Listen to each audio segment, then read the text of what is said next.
Hey there, welcome to Sleepy History Secrets, the place where history loses its temper but you don't have to. Tonight you'll meet a strange sort of worker, one who made a living out of laughter, one who could insult kings and live to see another sunrise, one whose only armour was a joke and whose only weapon was timing. But before you settle in and get cozy, please take a quiet moment to like the video or subscribe. Only if you truly enjoy falling asleep to humanity's stranger decisions. And when you're ready, drop a comment telling where you're listening from and what time it is right now. It's strangely comforting to know how many of us are awake at the wrong hour, each in our own little corner of history. Now dim the lights, maybe let a fan hum softly in the background, and let's wander gently into the world of medieval jesters, where truth wore bells, power learned to laugh, and humour became the most dangerous job in Europe. If your mind drifts, that's perfectly fine. We'll still be here, quietly unfolding the story. You might think comedy is modern, a late-night show invention, something that requires microphones and existential dread. But the profession of laughter is older than most empires. Long before anyone wore a hat with bells, the Romans had their own version, the mimus and the histrio. They mimicked senators, tripped over themselves for applause, and occasionally got banished for corrupting public morals. That's what happens when you're too funny in a serious empire. When the Roman authorities decided actors were a social threat, the performers scattered. They carried their art, or what was left of it, across Europe. Their exile became the seed of medieval humour. A few fled to distant provinces, surviving by playing tricks and telling stories. From this slow migration, something new began to take shape. A professional fool who entertained and endured through centuries. You could call it the world's most enduring freelance career. And the Romans weren't alone in this. In 10th century China, an emperor named Libian employed a jester called Shen Jianghua, nicknamed gradually stretching taller, because subtlety wasn't his strong suit. He joked that even the rain feared taxation, convincing the emperor to lower taxes during a drought. The story ends with Shen sacrificing himself to save his ruler from a poisoned cup. Proof that some jokes really do kill. Meanwhile, in India's Sanskrit plays, Vidusaka played the same role. The holy fool, both clown and conscience, teasing kings while whispering wisdom. Across continents, across beliefs, humans found one truth that refused to stay silent. Sometimes laughter speaks more honestly than words, and that's how the story of the jester begins, as a global migration of humour, travelling faster than armies and safer than ideas. By the time you reach medieval Europe, the air itself seems to hum with laughter in disguise. The Middle Ages were serious, very serious, full of prayers, punishments and plague. But even there, the need to laugh was stronger than the need to behave. Out of wandering storytellers, musicians and performers emerged a new figure, the minstrel. He wasn't just a singer, he was a travelling memory stick. He carried songs, gossip, and sometimes breaking news between villages. When someone asked what happened in the next town, the minstrel was the answer. He'd sing of battles, marriages and scandals in equal rhythm.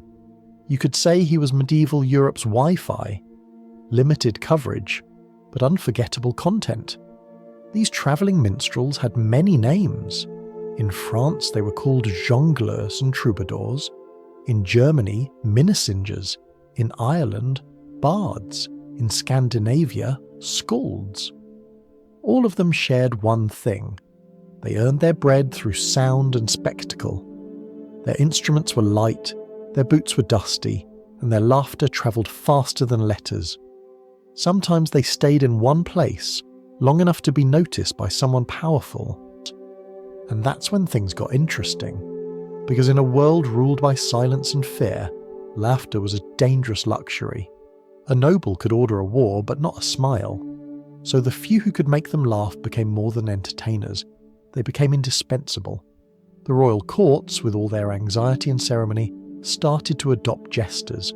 They weren't called jesters yet. At first, they were minstrels of mirth or fools of fortune, people who seemed too odd for any other profession. But what they really were, psychologists before psychology, performers before stages, was something no one could quite name. Picture the first one stepping into a great hall, stone walls, echoing footsteps, candles burning down like slow confessions. Nobles look bored, servants look terrified, and somewhere at the head of the table sits a man wearing a crown and a headache. The performer bows, grins, and says something that would have gotten anyone else executed. The room freezes. Then, slowly, the king laughs. And just like that, a career is born. That's how the job began, as the delicate art of survival by amusement. If you were clever, you stayed fed. If you weren't, you disappeared quietly between centuries, unrecorded but probably still muttering jokes on the way out. You can almost hear it, the faint jingling of laughter travelling from one empire to another, disguised as nonsense preserved by memory. The sound that never fully dies, just changes accent. The beginning of a profession built on courage disguised as foolishness. As we drift further into the story, that faint echo of bells will lead us into the next chapter of this strange occupation, where humour met hierarchy, and anyone could rise to royal company by the simple act of making a tyrant smile. If you listen closely, you can almost hear it. The shuffle of worn boots on uneven dirt, the faint clatter of a lute against a traveller's back, the muffled hum of someone rehearsing a joke for an audience they haven't yet met. That's the sound of the minstrel roads. They stretched across Europe like wandering threads of memory, connecting towns that didn't even agree on what century they were living in. Between the 12th and 17th centuries, these paths carried every kind of performer imaginable. They were the arteries of laughter, the original open mic circuit. Minstrels, troubadours, and bards drifted between villages with songs, stories, and slightly exaggerated news. They were part journalist, part rumour mill, part therapist, and occasionally part dinner entertainment when the tavern stew needed distraction. You picture one now, a thin figure in patch boots, cloak flapping like an unpaid tab. He arrives at sunset, finds the marketplace, and begins to play. Within minutes, a circle of villagers gathers. For many of them, this is the first time in months they've heard something not about taxes, weather, or mortality.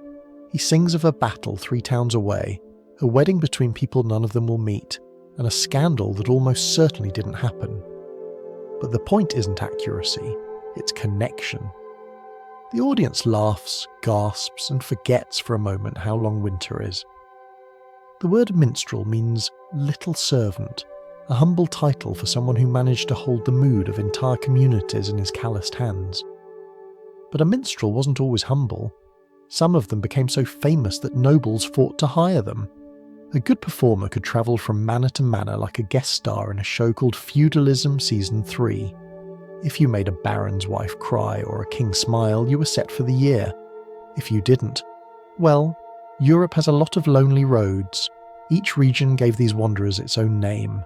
In France, they were jongleurs and troubadours, often elegant, often broke. In Germany, minnesingers composed love songs to people who hadn't asked for them. In England, the scops and gleemen told heroic tales in smoky halls.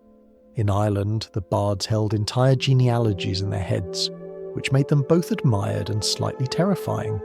And in Scandinavia, the skalds mixed poetry with frostbite, reciting sagas to people too polite to leave the fire. Theirs was a world without printed books or fast news, so each performer carried civilization in a backpack. They didn't just tell stories, they were the stories.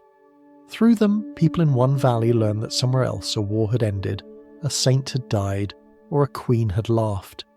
You could say Europe's memory was held together not by parchment, but by melody. Still, being a minstrel wasn't romantic most of the time. Rain turned roads into glue. Nobles could promise silver and forget by sunrise. Audiences threw bread when they were amused and something less edible when they weren't. But for many, it was freedom. rare air in a world locked into class and farm labour. You could leave your birthplace, rename yourself, and be judged only by how long you could hold attention before someone fell asleep. Not bad odds, historically speaking. By the late Middle Ages, the best of these entertainers found steady patrons. They became residents of royal courts and great houses, performing at feasts, weddings, and those long winter evenings when even politics ran out of things to argue about. A few were given livery, meaning they wore the colours of the household, an early sign that humour had become an institution. The king had a bishop for his soul, a knight for his wars, and now a fool for his sanity. But for every court jester, there were hundreds still on the road. They moved in informal networks, exchanging songs and gossip at fairs.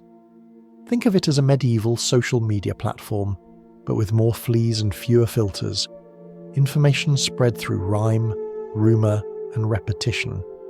If a noble's scandal reached 3 towns away, it was practically viral, and somewhere, between a love ballad and a drinking song, a performer might slip in a verse mocking a local tax collector. Because some risks are worth the applause. The church, of course, was not amused. Preachers complained that minstrels encouraged sin, idleness and dancing, which in medieval theology were roughly equivalent offences. But even the clergy couldn't resist listening. Some of the best comic stories survive because monks copied them into margins of manuscripts, usually pretending it was a moral lesson. It's comforting to know that even in a monastery, someone was quietly chuckling over a well-timed punchline about wine. These wandering performers often served as peacekeepers too. When 2 lords were feuding, a minstrel could cross lines carrying messages disguised as verses. No one wanted to harm the only person who could make both sides forget to fight for 3 minutes. That mix of risk and respect created the foundation for what would later become the jester's privilege, the ability to say what no one else could. For now, though, the fool is still on the road. The torchlight flickers, the crowd disperses, and he counts the coins dropped in his hat. A few copper, 1 silver, and a chicken feather someone found symbolic. Tomorrow he'll walk to the next town, humming a melody that will outlive him. Every note he carries adds another layer to Europe's shared memory, weaving humour into the continent's bloodstream. From here, the story opens into the great halls where those songs finally found walls to echo from. Inside those walls, laughter would take on titles, wages, and responsibilities, and the fool would trade the open sky for candle smoke and politics. It's the moment when the wandering laughter of the road stepped into power and tried not to trip on the carpet. You could say medieval Europe invented the first open casting call. The job description was simple: make people laugh, or die trying. No formal training, no degrees and no family connections required, just the reckless courage to turn survival into performance. In a society where everyone's destiny was stamped at birth, the jester's path was a rare exception. A peasant might be born to plough, a mason to carve stone, a noble to count taxes that weren't his. But a fool could come from anywhere. If you were funny enough, clever enough, or simply strange enough, you could rise higher than your own roof ever reached. It was one of the few professions where you could go from a dirt floor to a throne room without committing a single crime. A village might have its own local wit, that one person who could turn a priest's sermon into a story about sheep and make the entire congregation wheeze with guilt. If a passing lord noticed the laughter, the peasant might suddenly find themselves invited to come entertain the household. That phrase could mean a night's meal, a lifetime of comfort, or a very short career if the lord didn't laugh. There were also clerks who tired of their inkpots, monks who discovered that silence didn't suit them, or failed students from cathedral schools who learned that humour paid better than theology. Each of them joined the long tradition of those who refused to take the world too seriously or couldn't afford to. You might call them the medieval gig workers of joy. But talent alone wasn't enough. A jester's skill set was strange and exhausting. You needed a memory that could hold entire sagas, a voice that carried across a stone hall, and the emotional agility to shift from flattery to mockery in a single breath. Improvisation was essential. So was tact, the invisible armour that kept your head attached. You had to know precisely how far to push a joke, when to stop, and when to pretend it was someone else's idea. The finest fools were not clowns at all. They were political weather forecasters, reading tempers instead of clouds. Imagine entering a medieval hall for your first audition. The floor smells of straw and spilled wine. Nobles sit at long tables, faces blank as painted saints. At the far end, the lord waits, already half bored, already half powerful. You bow too low, straighten too soon, and say the first thing that comes to mind. If they laugh, you live to eat. If they don't, the cook has one more mouth to feed tomorrow, and it's not yours. The line between career and catastrophe was thin, but at least the uniform came with bells. Not every fool was paid. Some were simply tolerated, living in the corners of noble houses like animated furniture. Others were employed full-time with food, clothing, and sometimes even wages. There were lucky ones who received land or a pension, proof that laughter could occasionally buy property. But for most, the payment was survival and the luxury of not ploughing frozen fields. When your competitors were death and famine, job satisfaction was a flexible concept. Among jesters, there were two main types, the natural fool and the artificial fool. The natural fool was someone who, by misfortune or difference, seemed touched by divine oddity, a mind or body that didn't fit the rules. Medieval nobles often adopted them, claiming they brought luck or purity of heart. The arrangement was equal parts charity and spectacle. These fools were cared for, sometimes kindly, sometimes cruelly. But when the laughter faded, many were sent away with only their bells for company. Their stories end quietly, as most kindness in that era did. The artificial fool, on the other hand, was the professional. He pretended madness but relied on a reason sharper than any sword. He learned to balance satire with safety, a rare art when your audience owned an axe. He could mimic courtiers, twist words into riddles, and distract a room seconds before a quarrel turned deadly. He was, in essence, a peacekeeper in motley. One misplaced joke could end his career, yet one perfect punchline could save a life. Theirs was the most delicate diplomacy of all, wrapped in laughter and performed without a script. A few household records mention fools being kept for mirth. It sounds light, almost affectionate, until you realise it was an official position, somewhere between entertainer and emotional support animal. A king with headaches from politics might summon his fool to reset the mood. A noble grieving a loss might need a distraction that wasn't another prayer. Humour was medicine long before medicine became reliable. The jester's duty wasn't just to amuse, but to restore balance to a household always teetering on boredom or despair. There were no auditions in the modern sense. The road itself was the training ground. You learned to read faces faster than scripture, to sing loud enough to silence doubt, and to pack up quickly when the mood changed. Every audience taught a lesson: when to flatter, when to tease, when to disappear. In time, you learned the golden rule of comedy in any century. Timing is everything, especially when your employer owns a sword. What made the jester's rise remarkable wasn't just humour, it was rebellion in disguise. By laughing at the powerful, he reminded them that power could look ridiculous.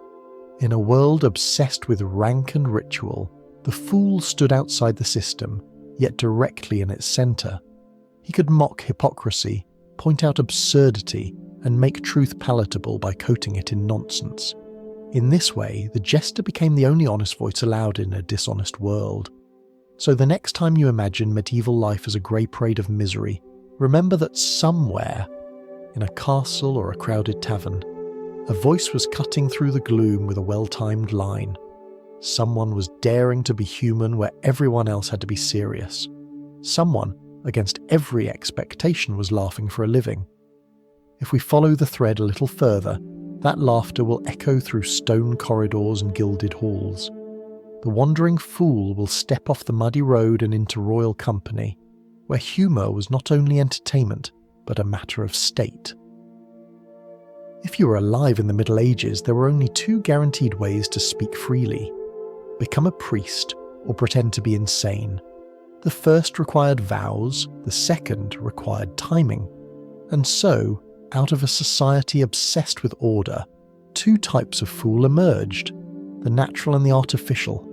Both were necessary, both were fragile, and both, in their own way, told the truth that everyone else whispered only to their pillows. The natural fool was not a performer in the modern sense. They were often people born different, those with physical or mental conditions the era didn't understand. To medieval eyes, such difference carried mystery. Some called it divine innocence, others divine punishment. Either way, the result was the same: fascination mixed with fear. A noble might take in a natural fool out of pity, curiosity, or superstition, keeping them close like a living charm against misfortune. These fools were dressed, fed, and sheltered, but not free. They existed between affection and spectacle, a reminder that kindness and cruelty often wore the same smile.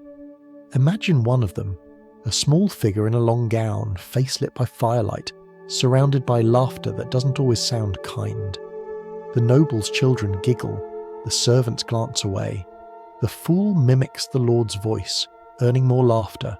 For a moment, everyone forgets how fragile that life is. But when the laughter fades, the hall goes quiet, and the fool's gaze drifts to the floor. Tomorrow, they will do it all again. The bells sewn to their sleeves will still jingle cheerfully even when no one else does. In contrast, the artificial fool was a professional, a trained, deliberate craftsman of wit. He learned the art of controlled chaos. He could mimic a bishop without blasphemy, insult a baron without consequence, and deliver political criticism disguised as a pun. He was a master of rhythm: insult, pause, smile, redemption. His most valuable tool wasn't his tongue, but his awareness. He could read a room like a map, sense danger in a raised eyebrow, and pivot mid-sentence from risk to rescue. An artificial fool wasn't just funny. He was strategic.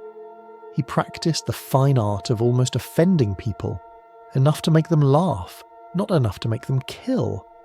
His costume, a motley coat of clashing colours, reflected his role perfectly. He didn't belong to one faction or one truth. He lived in contradictions. To the jester, hypocrisy was raw material. He turned it into jokes that kept the world honest, at least for the length of a song. It's easy to romanticize them now, to picture them as clever rebels in cheerful hats. But the line between performance and punishment was thinner than parchment. Even a professional fool could misjudge a mood and end up retired, which in that century usually meant permanently. There are records of jesters banished, beaten, even executed when their humour landed too close to the bone. Freedom of speech, like everything else in the Middle Ages, came with taxes, and the fool paid in risk. Still, for many it was worth it. Within the confines of the court, where everyone flattered everyone else to death, the jester's honesty became a strange kind of medicine. A single sharp joke could cut through the fog of formality, reminding kings that they were still human. It's telling that kings often trusted their fools more than their advisors. Advisors brought numbers and fear. Fools brought laughter and perspective. Between the two, laughter usually told the truth faster. The most famous distinction between natural and artificial fools comes from Tudor England, though the habit began centuries earlier. A natural might be seen as God's innocent, someone who couldn't sin because they didn't understand sin. An artificial fool, by contrast, had to act the part, a performer who consciously crafted idiocy as art. In modern terms, one was comedy by nature, the other comedy by design. Both, however, had to survive the same unpredictable audience: humanity. Some noble households even kept both kinds at once. The natural fool provided daily amusement, harmless, repetitive, occasionally tender. The artificial fool delivered pointed entertainment, often for guests, weaving satire into spectacle. It was a curious ecosystem of emotion. One laughter born of sympathy, the other of intellect. Both gave the household a way to feel alive in a time when joy was rationed like salt. And then there were those who blurred the line. A few natural fools became performers in their own right, learning rhythm and imitation from those around them. A few artificial fools, after years of pretending, began to slide into the role they played, losing track of where the mask ended.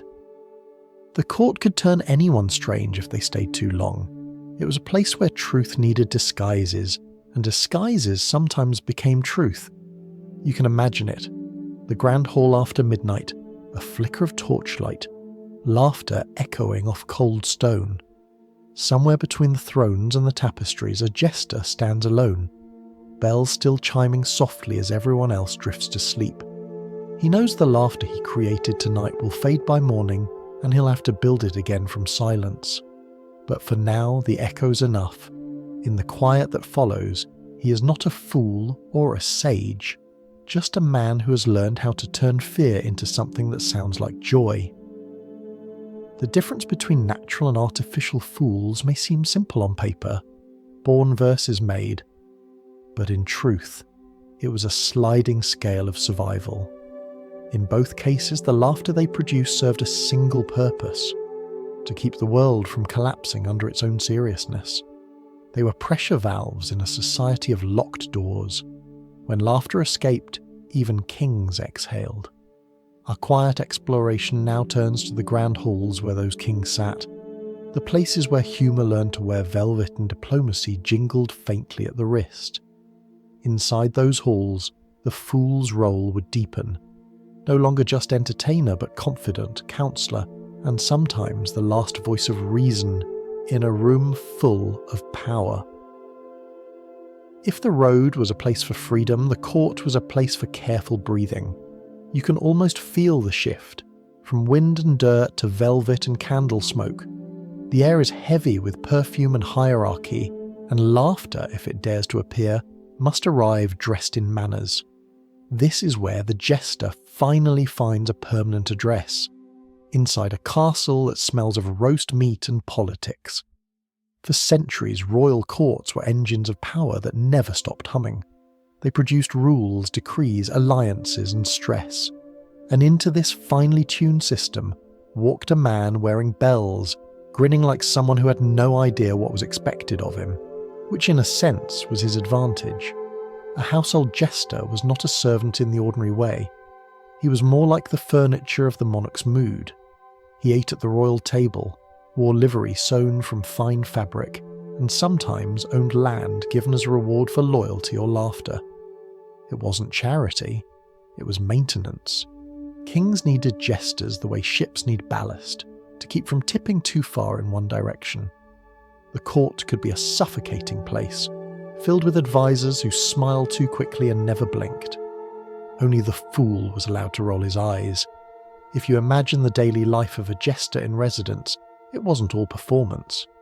He woke when the servants stirred, dressed in colours bright enough to wake the hall by themselves, and waited. Waited for an audience, for a gesture from the throne, for someone important to look too serious. Then, like a well-trained musician, he tuned the room with a word or a whistle. Sometimes that meant a song, sometimes an insult delivered so gently it sounded like a compliment. He knew everyone's secrets, and which ones could safely be laughed at. His most important duty, though rarely recorded in the accounts, was emotional repair. When a king brooded after bad news, or a noblewoman trembled from court gossip, the fool was sent in like a walking remedy. He could distract, soothe, or deliberately annoy until tension broke. It was an ancient form of therapy, conducted in rhyme and mockery. The jester's humour was not cruelty, it was calibration. If a monarch's temper ran hot, a fool's wit cooled it to something human. If sadness crept in, the fool was a mirror that made misery ridiculous. Henry VIII, the king whose temper could flatten entire families, relied on his jester, Will Summer, for exactly that balance. Will wasn't just an entertainer, he was a fixture of the king's daily life. He travelled with Henry on progress, sat near him at meals, and according to chroniclers was the only man in England who could tell him the truth and live. When the king grew furious at a failed treaty or a troublesome wife, Will would simply mutter something under his breath. Sometimes it was nonsense, sometimes a pun, sometimes an imitation of the king's own complaints. Henry would glare, then laugh, the storm passing like bad weather. As one courtier put it, his grace had two physicians, one for his body, one for his temper. To modern ears this might sound like comedy with consequences, but in the 16th century the fool's laughter could literally save lives. It could prevent rash executions, calm paranoid kings, and remind courtiers that even divine right came with human nerves. You could think of it as early mental health care, unlicensed, loud, but strangely effective. Not every king treated his fool with affection. Some used them cruelly, as living toys.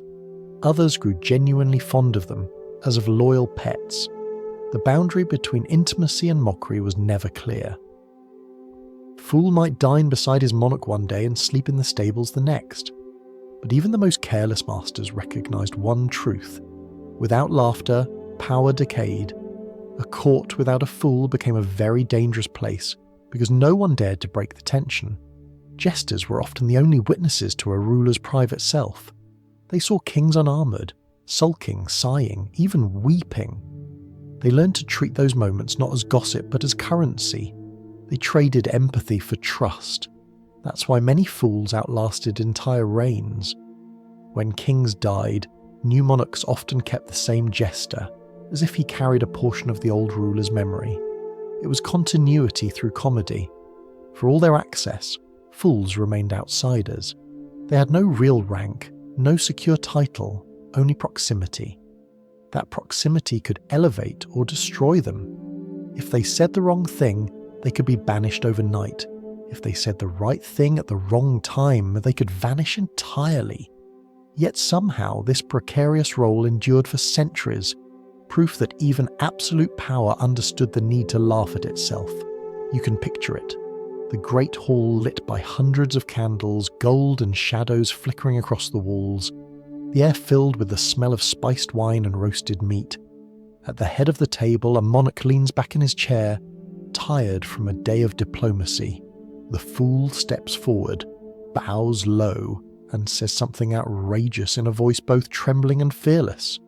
For one suspended second, the entire court holds its breath.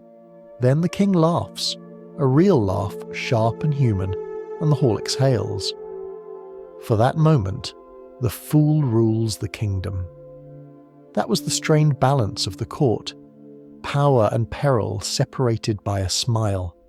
The fool's job was simple in description but impossible in practice: to keep the king from executing anyone before breakfast, and to make sure everyone else lived long enough to appreciate the irony. He was not just a performer, but a regulator of emotion, a quiet steward of sanity in rooms too full of ambition.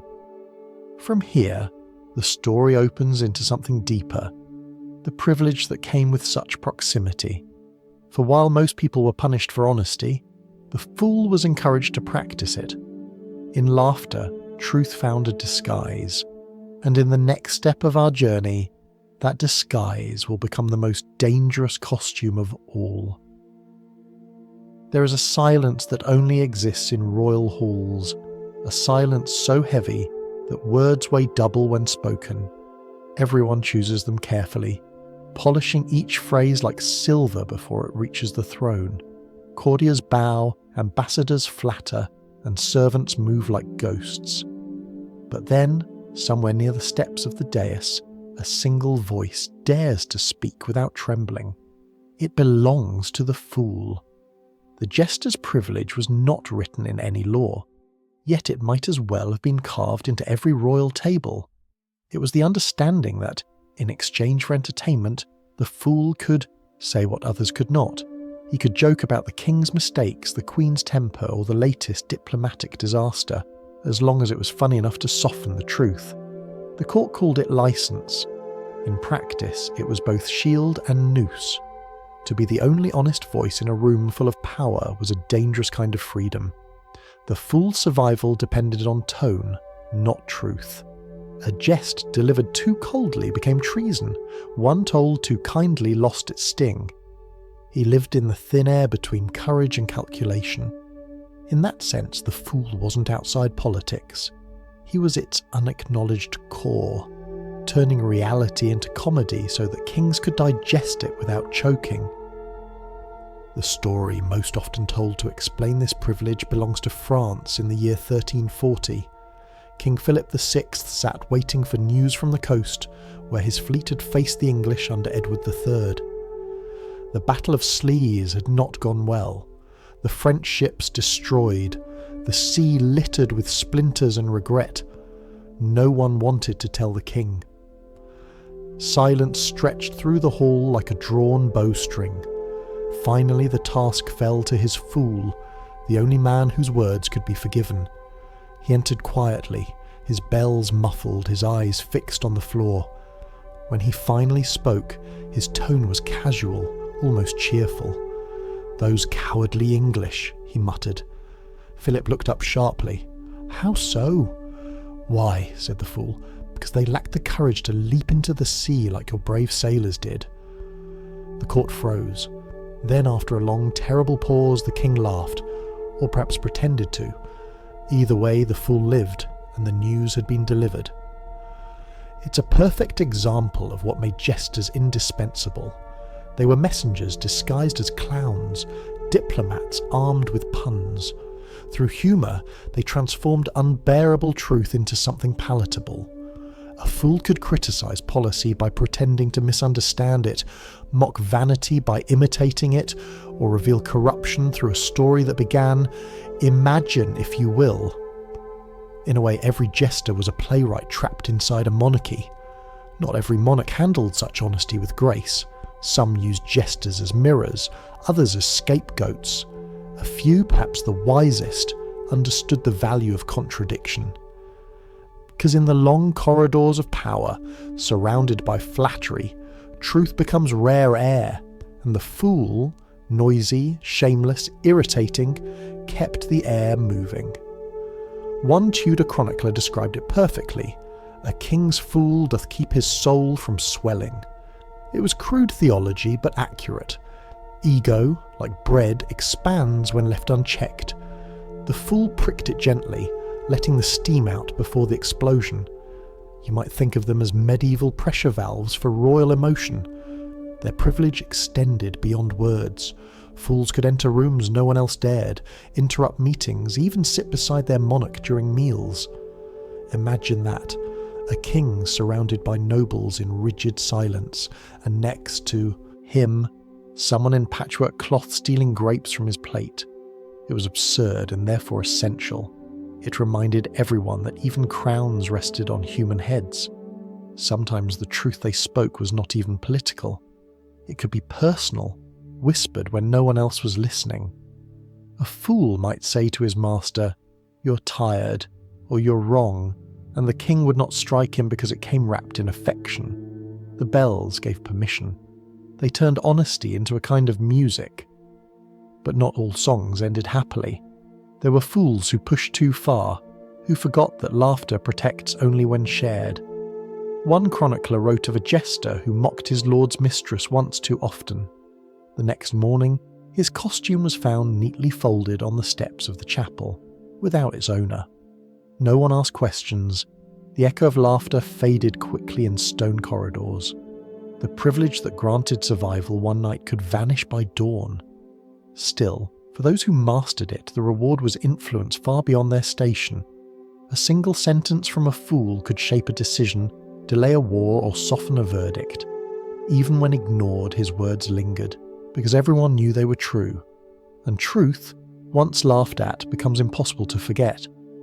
It's tempting to think of these men as rebels, but they were something subtler. Loyal critics, professional paradoxes.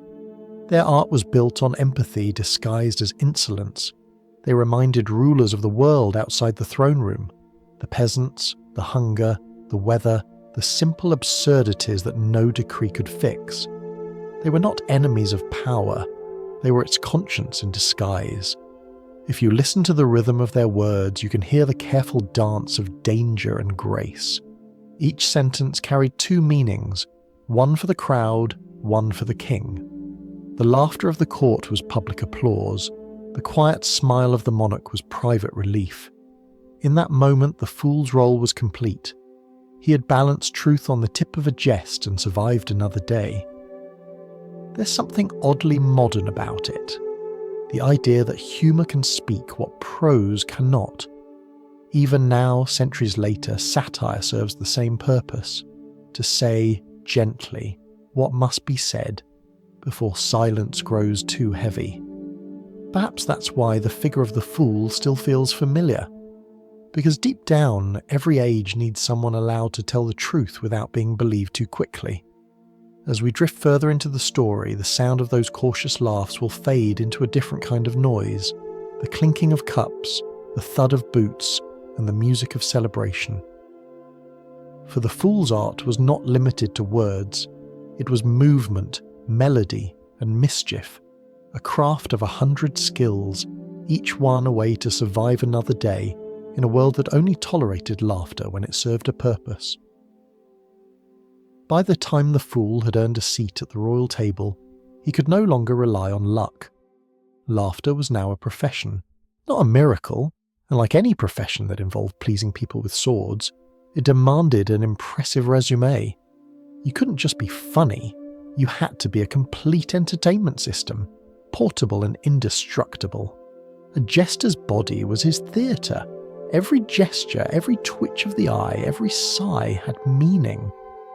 He was expected to sing, dance, juggle, and play instruments, sometimes all in the same performance. He was also expected to stay unpredictable. A noble audience didn't want the same act twice. They wanted surprise, novelty, and just enough chaos to make them feel alive without ruining the furniture. In a world before microphones and stages, the fool had to fill space with presence. A flick of the wrist could be comedy. A stumble could become a parable. He was the only man in the room allowed to imitate everyone else, from the bishop's solemn prayer to the queen's delicate sigh. That alone made him dangerous. To survive, he learned to disguise sharp observation as accident. A juggled apple could suddenly become a political symbol if dropped at the right moment. The line between art and provocation was as thin as the string of a lute. Music, of course, was essential. A fool was rarely without a small harp, drum, or pipe. The lute was favoured, light enough to carry, melancholy enough to sound respectable. With it, the fool could shift mood at will. One song to make the court laugh, another to make them think, a third to fill the silence while someone important was trying to remember whether they'd just been insulted. The fool didn't just tell stories, he scored them. He was a one-man orchestra of distraction. He also mastered dance, though not in the elegant, rehearsed style of the nobility. His dances were exaggerated, comical, full of sudden reversals. He could imitate the stiff movements of courtiers or twist into shapes that made the whole table roar. It wasn't only laughter, it was relief. In those moments, the fool embodied the freedom everyone else pretended they didn't need. Then there was juggling, not the smooth, elegant art of circus performers, but the rough, unpredictable kind done with whatever happened to be nearby. Apples, knives, or bread rolls.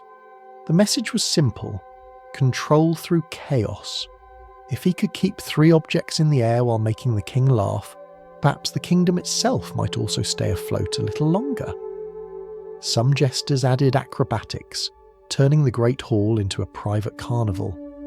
A somersault at the wrong time might have been fatal if the candlelight caught the wrong expression on a noble's face.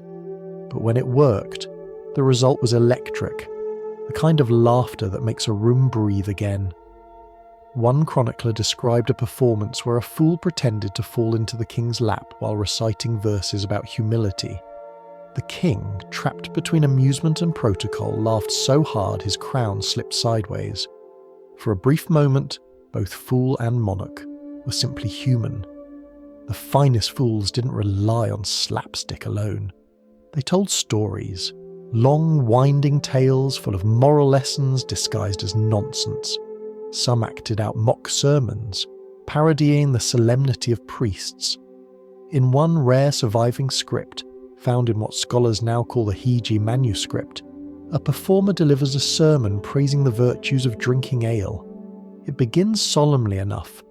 "Brothers, let us speak of the true comfort of the soul," then unravels into chaos as the congregation is urged to fill their cups in the name of spiritual warmth. The audience would laugh, half in shock, half in recognition. Even piety needed a night off. What made the fool extraordinary was his adaptability. He could change tone to fit the room. Children received playful songs about animals who outsmarted their masters. Soldiers got tales of brave idiots who stumbled into victory. The old were treated to humour tinged with nostalgia, reminders that foolishness had once been youth. Every laugh was tailored, every silence studied. Behind the noise was precision. A fool kept mental notes. Which noble laughed too loudly? Which one didn't laugh at all? Who frowned when the king smiled? These details were survival data. He was reading not just faces but politics. He knew which jokes could travel and which should die in the room.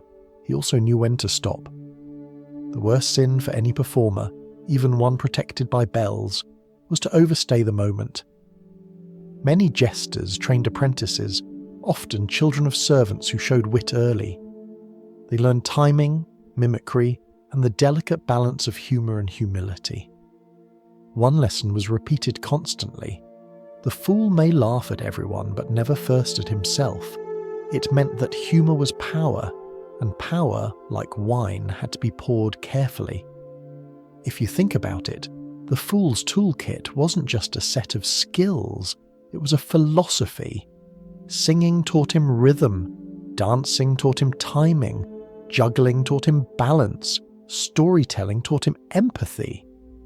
Together, they formed a kind of emotional science, a study of how laughter moves through people. Centuries before psychologists appeared, jesters were already experimenting with morale, tension, and release. They just called it a good evening's work. In the glow of torches, you can imagine one finishing his act. The last note fading, the crowd's laughter softening into contented sighs. He bows deeply, the bells at his wrist chiming like punctuation. For a moment, the room is lighter, not just from amusement, but from relief. In a world where almost everything was heavy, the clothes, the religion, the taxes, laughter was the one thing that travelled light. As our quiet exploration turns to the next part of the tale, we'll step closer to the costume itself, the strange and noisy uniform that made the fool visible from across a hall and impossible to ignore. It was more than fashion. It was armour disguised as colour, and every stitch told its own joke. If laughter had a sound, it would probably jingle, softly, unevenly, like a dozen tiny arguments about rhythm. That was the music of the jester, not the tunes he played, but the sound he carried with him wherever he went. His clothes didn't just cover him, they announced him. Before he spoke, before he bowed, you could hear him coming, a walking prelude to amusement, or possibly disaster. The costume of the medieval fool is one of the most instantly recognisable outfits in history, though few realise how many centuries it took to evolve. In the early Middle Ages, there was no fixed design. Some fools simply wore whatever made them look odd enough to stand out. Mismatched colours, a tunic too short for decency, shoes that curled like punctuation marks. Others shaved their heads completely, a gesture borrowed from monastic life but performed for irony. It gave the impression that they were half monk, half maniac, which, to be fair, was not far from the truth. Later came the donkey ears. They began as a joke on stubbornness, a reminder that even noblemen could act like beasts of burden. Some fools attached an actual tail, sewn discreetly into the back of their tunic. It was both satire and spectacle, proof that in a world obsessed with symbols, even humiliation could be turned into art. When the court grew accustomed to this level of absurdity, the fool adapted again. He replaced the shaved head and ears with a hood that flopped over his shoulders, ending in points tipped with bells. From this evolved the famous three-pointed cap, each point representing one of the donkey ears from earlier times. It jingled when he bowed, when he laughed, and occasionally when he tried to sneak away quietly. Those bells were more than decoration. They were insurance. Their constant sound meant everyone always knew where the fool was. He couldn't lurk or eavesdrop without permission, though of course, he did both. The noise became part of his identity, a public declaration that said, "I have nothing to hide," which was, ironically, the greatest disguise of all. A fool might hear every secret in the castle, but no one ever suspected him because the bells made him too obvious. The rest of the costume was called motley, a patchwork of bright clashing colours, usually red, green, yellow and blue. The word itself came to mean mixture, as if the fool were a person assembled from contradictions. Motley wasn't random, it was calculated chaos. In a hall of perfectly coordinated nobility, the fool's mismatched fabric was a rebellion you could wear. The sight alone broke the monotony of gold and velvet. His colours mocked the court's obsession with order, reminding everyone that harmony was not the same as happiness. Every fool customised his outfit to his own sense of irony. One might wear his lord's family colours backward as a private joke. Another might decorate his shoes with tiny, carved faces so even his footsteps grinned. There were fools who embroidered riddles into their sleeves, invisible to anyone who didn't know where to look. In a way, the costume was a diary stitched in code, a personal record of wit, defiance, and occasional panic. Then there was the coxcomb, a strip of red cloth shaped like the crest of a rooster and attached to the top of the hood. It symbolised pride, noise, and the unkillable persistence of humour. The fool wore it like a crown of the absurd, parodying the golden circlet worn by the man he served. 2 crowns in one hall, one heavy with jewels, one trembling with bells, each reminding the other that their power depended entirely on being noticed. The jester's accessories were equally revealing. He often carried a bauble or marotte, a small stick topped with a carved head that looked exactly like his own, complete with miniature hat and bells. It was his companion, his echo, and sometimes his scapegoat. When a joke went wrong, he could make the puppet apologise for him. When he wanted to say something dangerous, he could let the puppet speak instead. It was ventriloquism before the word existed, a comedy of deflection. People laughed at the toy and forgot that it had said something true. Some fools replaced the marotte with an inflated animal bladder tied to a stick. It made a loud, undignified sound when struck against a table, a kind of drum for announcing punchlines. Others carried wooden swords padded with cloth, turning mock combat into slapstick. Each prop was both joke and shield, a physical expression of how humour protected its user from consequence. A fool unarmed with laughter was just a man in danger. A fool with a bladder on a stick was somehow untouchable. Clothing maintenance was part of the job. The bells had to be polished, the cloth patched, the colours brightened. A dull fool was a contradiction in terms. In household records, payments appear for the fool's garments, and bells for the fool's hood, listed right alongside candles and kitchen supplies. It shows how essential he was. Not quite a person, not quite an object, but something the castle couldn't run without. From a distance, the jester must have looked ridiculous. A man jingling like a walking toy, wrapped in fabrics that seemed allergic to symmetry. But close up, it was genius. The costume was camouflage for truth. It made him appear harmless, childish, absurd. All the better to slip a message past a paranoid king. Even the sound of his bells worked like punctuation. When he finished a line, the little chime gave the audience permission to laugh, as if the outfit itself had approved the joke. If you listen carefully, you can almost hear those faint echoes now. Bells brushing against silk, laughter bouncing off the high ceilings of some forgotten hall. Every ring was both announcement and warning. The fool is near, and he means no harm. Probably. It's strange how time treats symbols. Centuries later, the jester's costume still survives in carnivals and cartoons, its meaning half remembered. To most, it's simply comic, bright, silly, exaggerated. But to the men and women who once wore it, it was more serious than armour. It was their license, their disguise, their lifeline.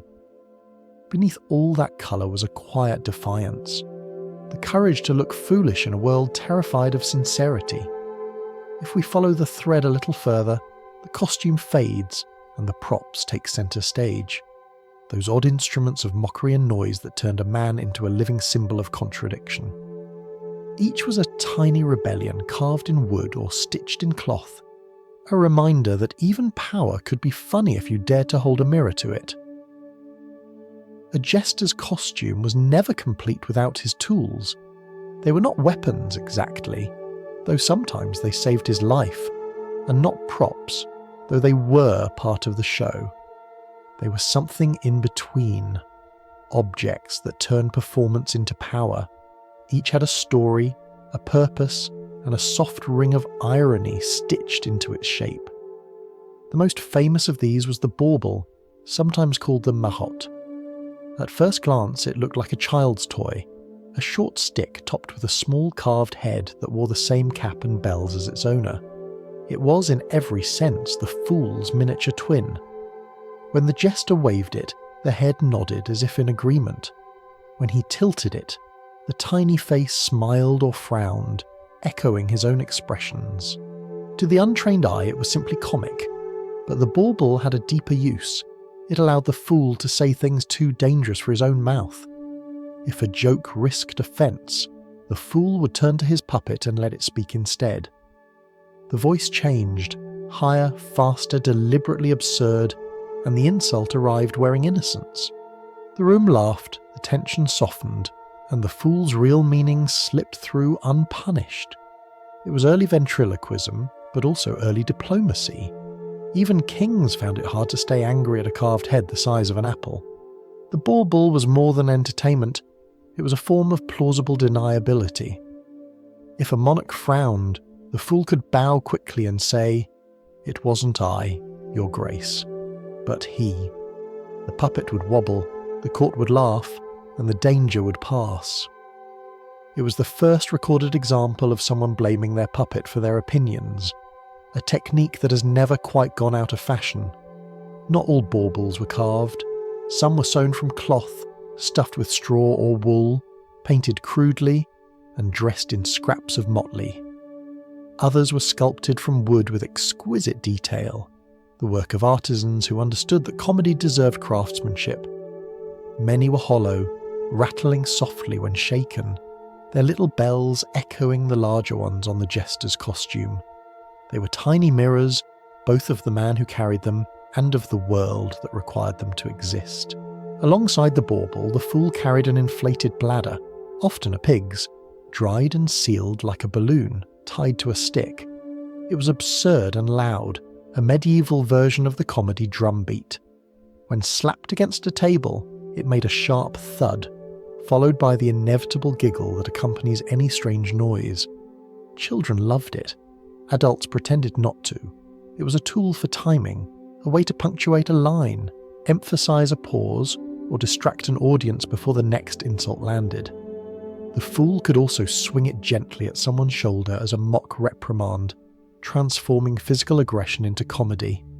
When people laughed, the tension in the room deflated, much like the bladder itself when overused. Some fools carried wooden swords padded at the tip for mock duels or dramatic flourishes. These were part of the broader tradition of slapstick centuries before the word existed. They made a satisfying sound when struck against armour, a reminder that humour could bruise pride without breaking skin. A wooden blade might also serve as a prop in storytelling, used to exaggerate gestures or chase imaginary dragons through the hall. It was ridiculous, of course, which was the point. The sword was both parody and prophecy, a joke about violence that made real violence less likely for a moment. There were smaller tools too, hand drums, tambourines and pipes, tucked into belts or hung from sashes. Each added rhythm to speech, turning jokes into songs and monologues into melodies.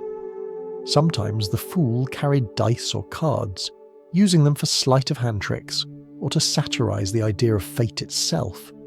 Even destiny can be shuffled, one might say, throwing the dice and bowing to whatever number appeared. The crowd laughed, but the truth lingered. Most lives in that era were determined by chance far less fair. A skilled fool knew how to use every tool without letting it use him. He might start a story with a puppet, interrupt himself with the bladder's thud, end with a song, and leave the room still echoing with laughter long after he'd gone. Each sound was chosen with care. The bells chimed for attention, the puppets squeaked for mischief, the drums slapped for punctuation. It was a language of noise, translated instantly by anyone who had ever needed to survive through charm. Even silence was a tool. A jester could pause after a risky joke, bow slightly, and let the bells fill the gap where danger might have been. The metallic chime was his applause and his apology at once. It said, "I know what I just did, and I'm still here." Some jesters personalised their instruments to reflect their humour.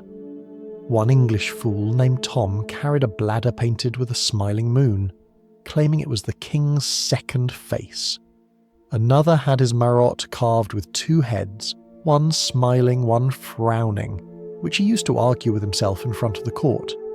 Every object was part of the persona, a theatrical extension of the fool's divided identity, servant and critic, entertainer and conscience.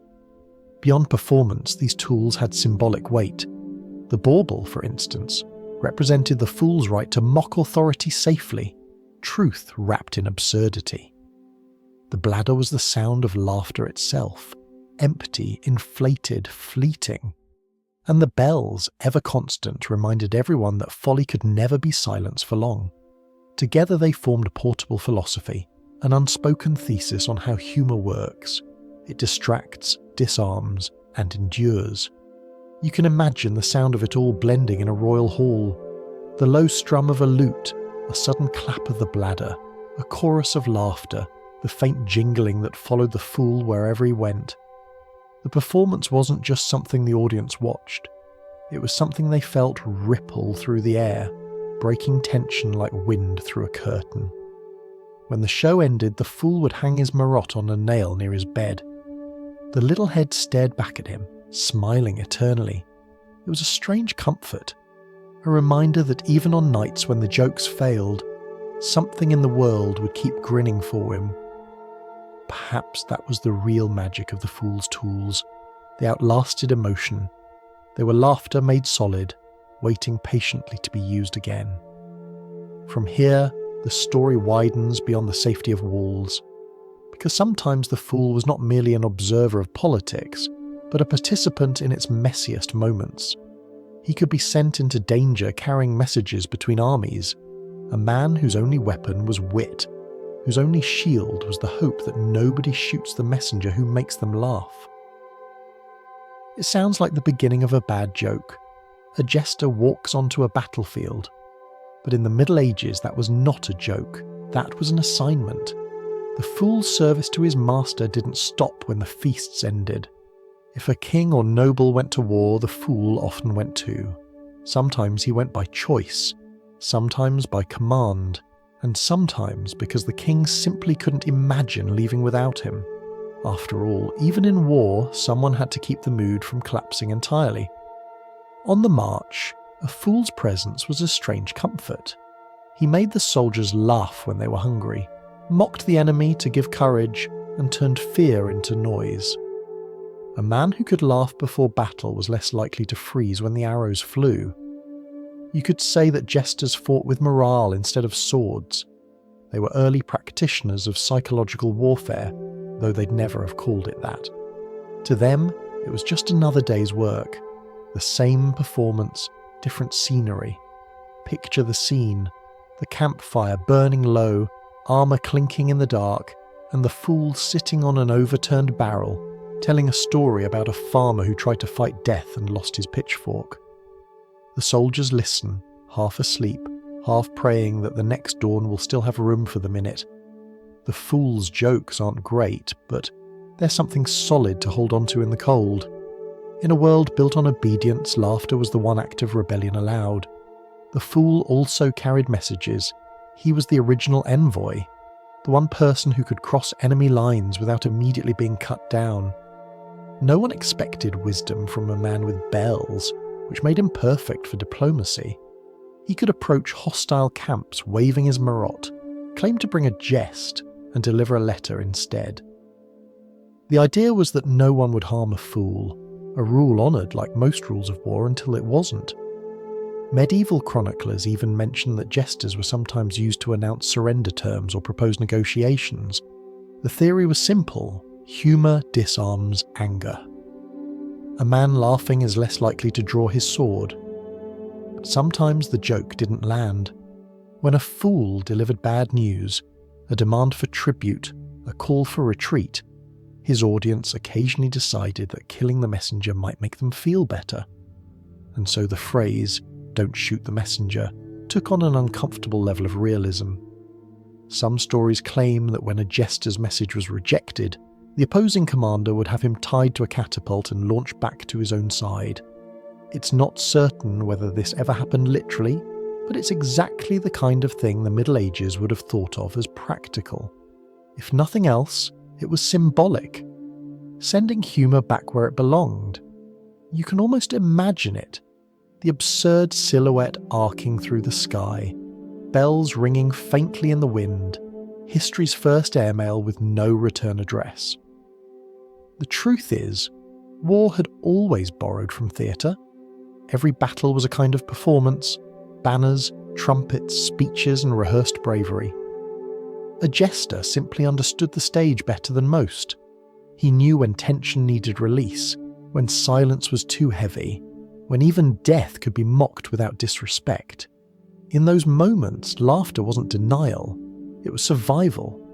Some fools used their role to influence decisions. If a campaign dragged on too long, or morale began to falter, a jester might make a remark that sounded like nonsense but carried meaning. Perhaps, he might say, the sun is waiting for wiser men to go home. The king would laugh, but he would also think, a well-timed joke could end a siege faster than any weapon. There are records of jesters being listed on military payrolls, receiving rations alongside archers and squires. Their job description wasn't clear, but everyone knew what they were for. They were there to remind the army that they were still human. Even in the mud and smoke, someone had to tell stories, sing, and pretend that the world beyond the battlefield still existed. Because when laughter dies, courage often follows. For a fool, war was the ultimate stage, a place where humour met fear, and both were real. He could entertain his master one moment and carry his dying words the next. He might deliver a peace, offer at noon and dig graves by nightfall. There was no rehearsal for this kind of performance and no encore, yet many chose to go anyway. Some out of loyalty, some out of curiosity, and some because they had nowhere else to go. The open road had always been dangerous. At least in the army, the danger came with food. And besides, jesters understood something soldiers rarely said loud. All of life was already a gamble. You might as well play it with a grin. The songs they sang in camp often reflected that attitude. Comic verses about hunger, love, and the absurdity of fate. One old refrain went, "The Lord rides tall, the fool walks light, and both will sleep in mud tonight." It was crude poetry, but honest. An honesty like laughter was a rare luxury under armour. Even the enemy sometimes appreciated the fool's art. A captured jester could be forced to perform for his captors, turning from diplomat to entertainer in the same day. If he was good enough, he might be fed, spared, even hired away by the opposing side. Wit, unlike loyalty, was an exportable skill. You might think this mixture of comedy and carnage impossible to imagine. But in every war since, soldiers have cracked jokes on the edge of battle, whistled in the dark, or laughed at the absurdity of orders. The medieval fool was simply the first professional to make that instinct official. He gave permission for others to laugh when they needed it most. As the firelight faded in medieval camps, the jester's voice would carry softly through the night. He would tell a story about peace that never came, or kings who lost their crowns but not their pride. The laughter that followed was quiet, careful, and a little sad, the kind that keeps fear from growing too loud. Our trail of clues now leads us gently into one of those battles, where a fool named Taillefer turned humour into legend and sang a nation into victory. By the year 1066, the winds off the English coast carried more than salt. They carried history, and somewhere within it, a man who thought juggling swords before battle was a good idea. His name was Taillefer, a Norman jester, singer and sometimes soldier, who travelled with William the Conqueror's army when it crossed the Channel to claim a crown. Taillefer was not a knight, nor a general, nor even a proper musician. He was what medieval chronicles politely called a jongleur, a wandering performer who sang heroic epics and occasionally supplied comic relief when morale needed resuscitation. But at the Battle of Hastings, he did something no script could have predicted. The English army stood firm on the ridge, their shields locked tight, their banners snapping in the wind. Across the field, the Norman forces waited, restless and uneasy. War is always quieter before it starts. Perhaps the silence was too much for Taillefer. Perhaps he saw the fear behind the polished armour and decided the only cure for terror was absurdity. Whatever the reason, he spurred his horse forward, sword in hand, and began to sing. The song he chose was the Song of Roland, a tale of knights and loyalty and death, not the kind of tune usually performed as a warm-up act for an invasion. But Taillefer sang it loudly, the words rolling across the field like the tide. Then, still singing, he tossed his sword into the air and caught it again. Once, twice, 3 times, the blade flashing in sunlight, a streak of defiance in a sky full of arrows yet to fly. He was part minstrel, part miracle, part fool who didn't know when to stop. The English soldiers watched, baffled. What exactly were they supposed to do with a singing man juggling a weapon? History doesn't record their thoughts, but it does record what happened next. An English fighter, perhaps offended, perhaps curious, stepped forward from the shield wall. Taillefer, still keeping rhythm with his blade, charged. The sword came down, the man fell, and in that instant the stalemate broke. The Norman troops roared and surged forward, inspired by the sheer audacity of it. What had begun as entertainment became a signal for conquest. Of course, Taillefer did not live to see the victory. He killed a few more before being overwhelmed, his song cut short in mid-verse. But his legend didn't die with him. Chroniclers across Europe repeated the tale with admiration, disbelief, and a faint smile, as if they too couldn't decide whether to laugh or salute. The warrior who sang his army into motion became a symbol of courage so reckless it bordered on art. It's hard not to see the poetry in it. A fool leading men into history, laughter and death sharing the same breath. Taillefer's performance was more than a stunt. It was a statement. He reminded everyone watching that bravery and foolishness are twins, forever arguing over which one deserves credit. The border between them is just a punchline waiting to happen. This wasn't the first time a jester blurred that line. In the centuries that followed, fools appeared beside kings at tournaments, riding mock horses or parodying knights in shining tin. They mocked warfare even while serving it, turning pageantry into parody. A fool might be dressed in armour painted like a chessboard, or wield a wooden sword twice his size. The crowd would laugh, and yet beneath the laughter was something deeper, an unspoken truth that all of war was theatre anyway. Even within armies, fools performed a crucial function. They diffused tension, mocked overconfidence and reminded commanders that plans often look braver on parchment than on muddy ground.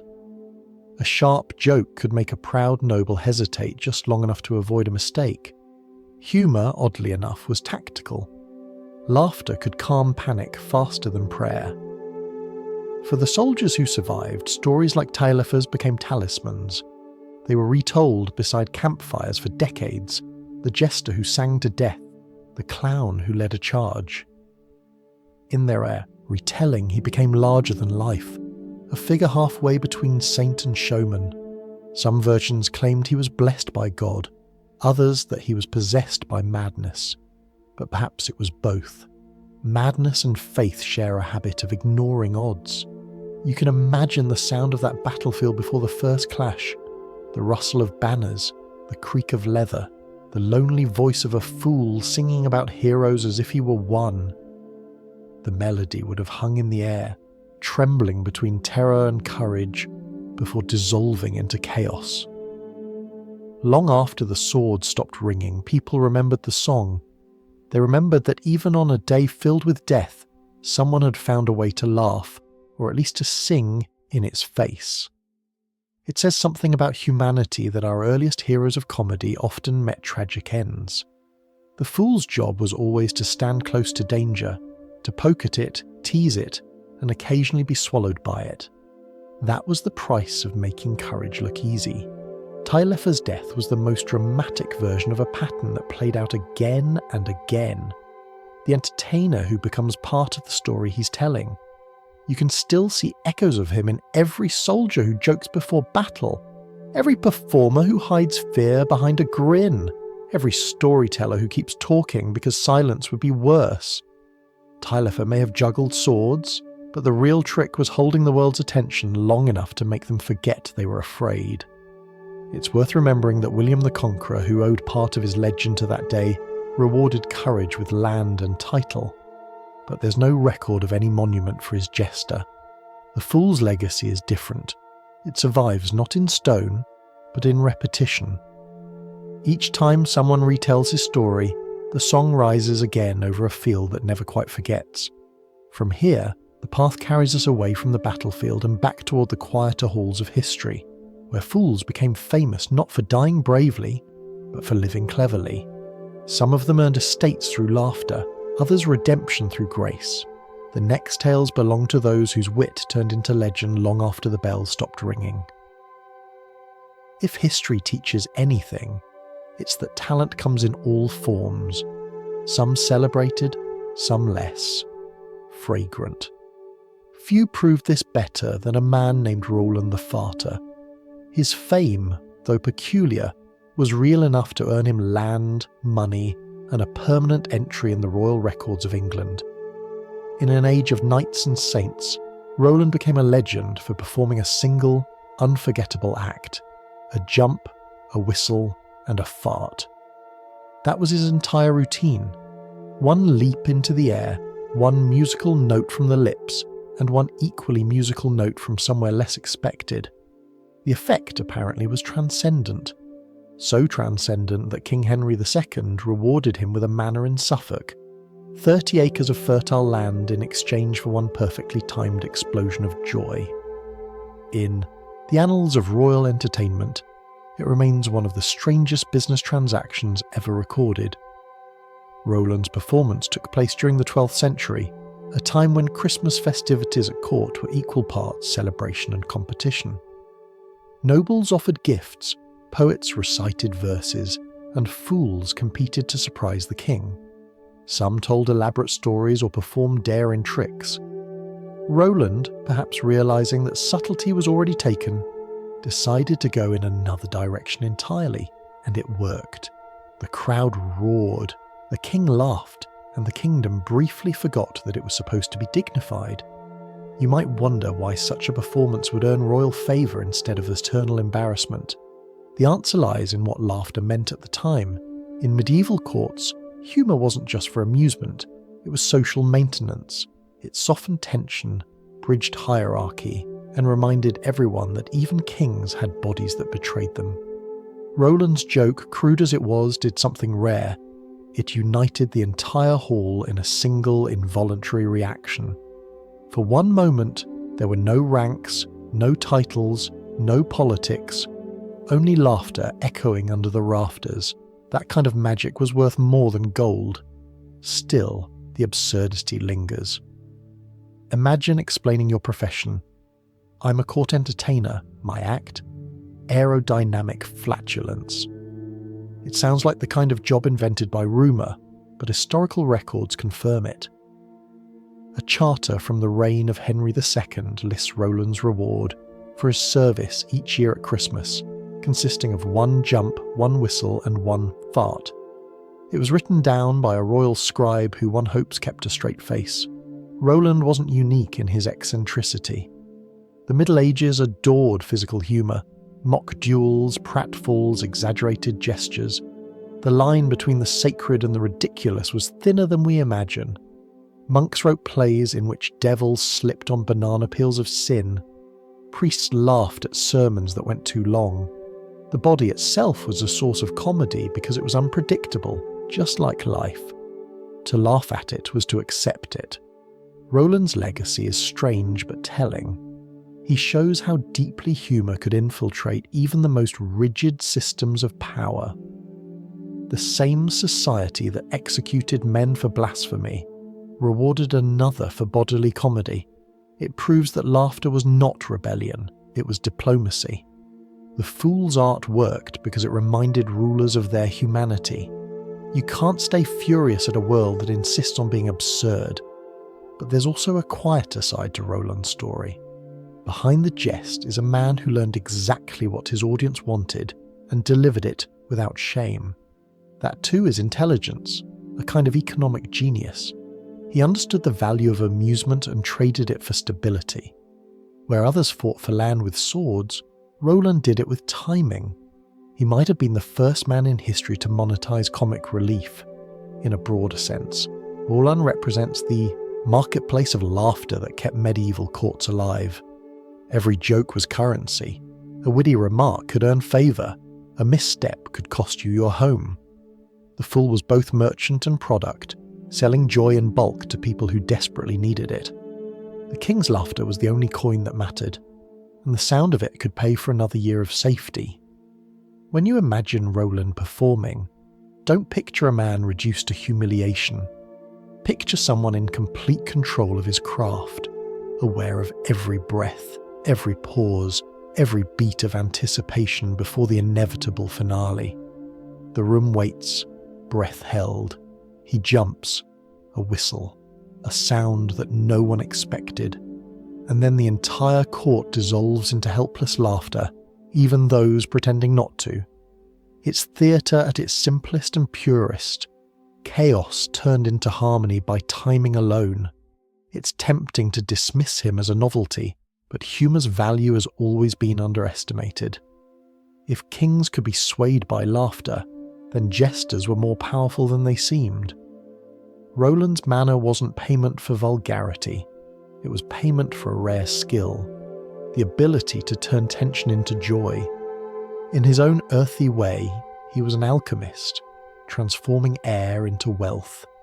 You can almost hear it now, the muffled laughter echoing down stone corridors, long after the act ended.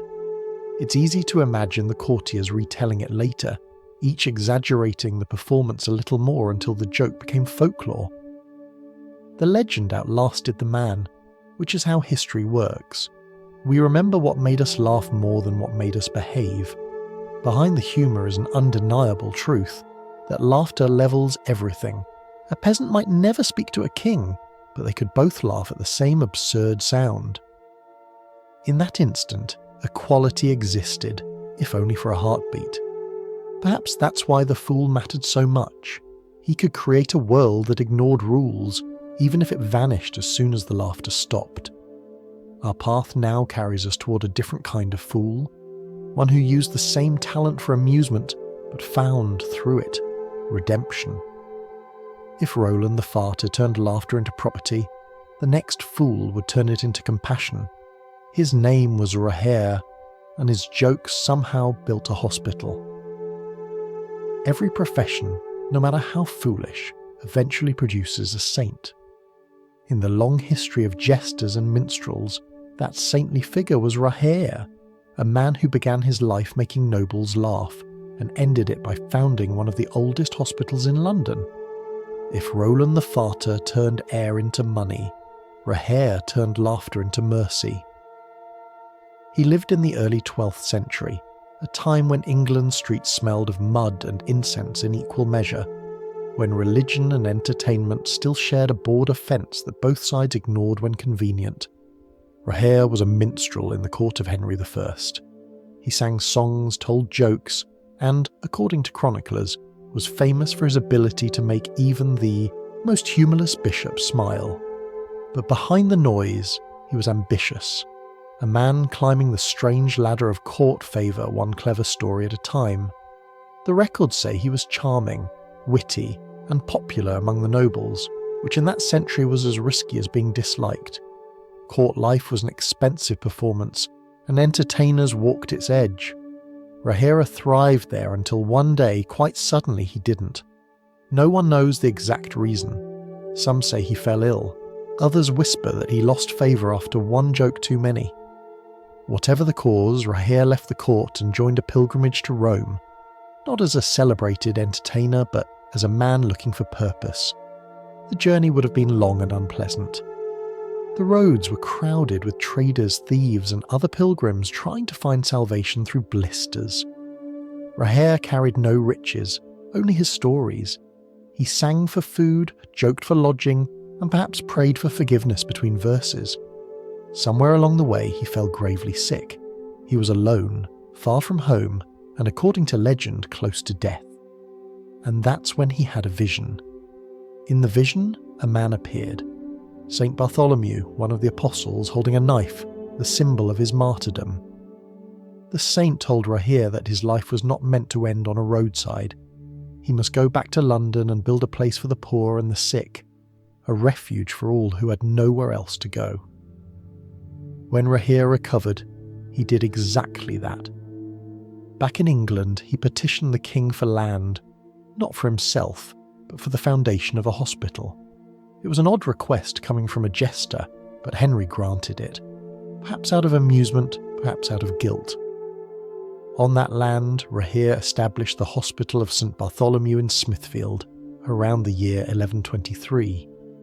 It became a sanctuary for the ill, the dying, and the forgotten, a place where compassion mattered more than pedigree. He also built a priory beside it, ensuring that the work of care continued even after he was gone. 900 years later, both still stand.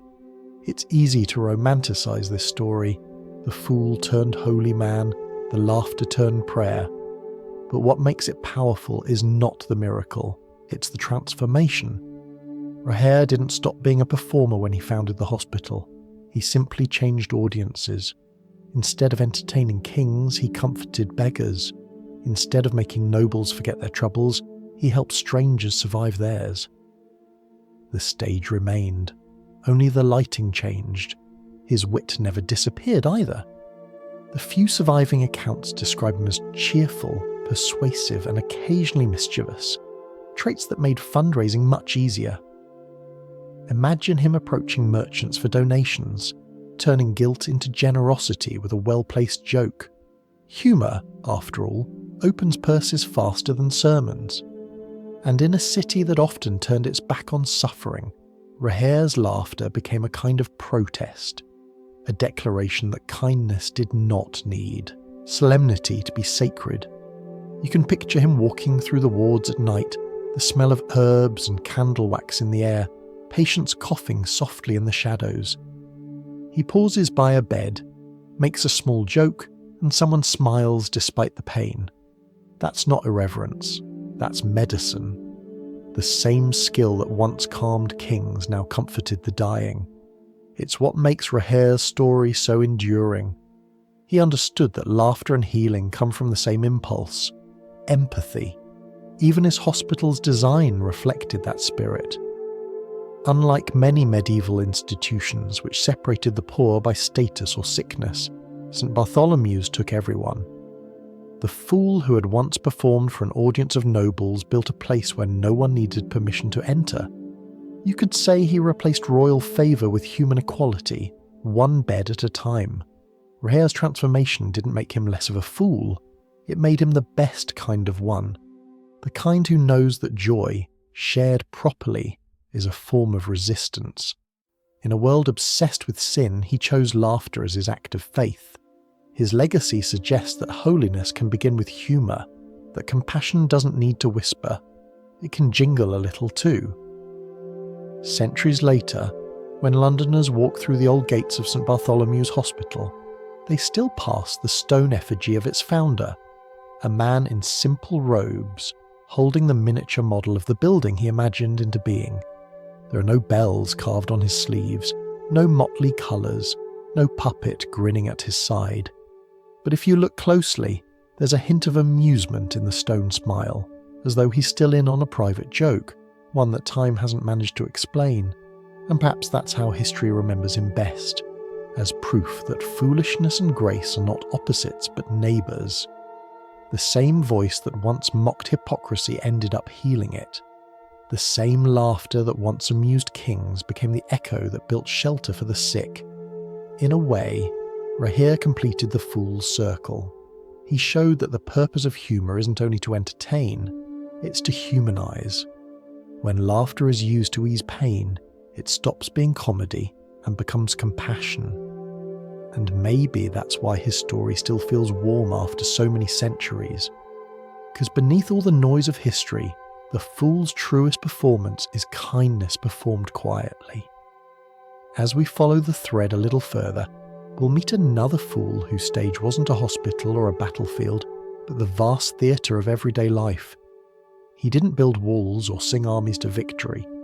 He simply turned wisdom into wit and made thinking itself sound like laughter.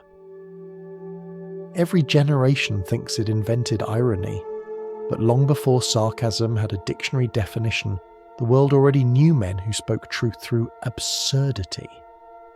They were the philosophers of laughter, jesters who managed to be both foolish and profound at once. Their stage was not just the court or the marketplace, but the human mind itself. Among the most famous was Klaus Narr, a German fool of the late 15th century. His name appropriately meant Claus the Fool, though his reputation suggested something more like Claus the Annoyingly Correct. He served at the court of Saxony, where he became known not for slapstick or tricks, but for sharp moral stories disguised as jokes. He told parables about greed and pride that stung worse than sermons. Some said he could predict the future, though it's just as likely he was simply very good at guessing how human nature would behave next week. And that skill, seeing the pattern beneath the nonsense, made him dangerous in the safest possible way.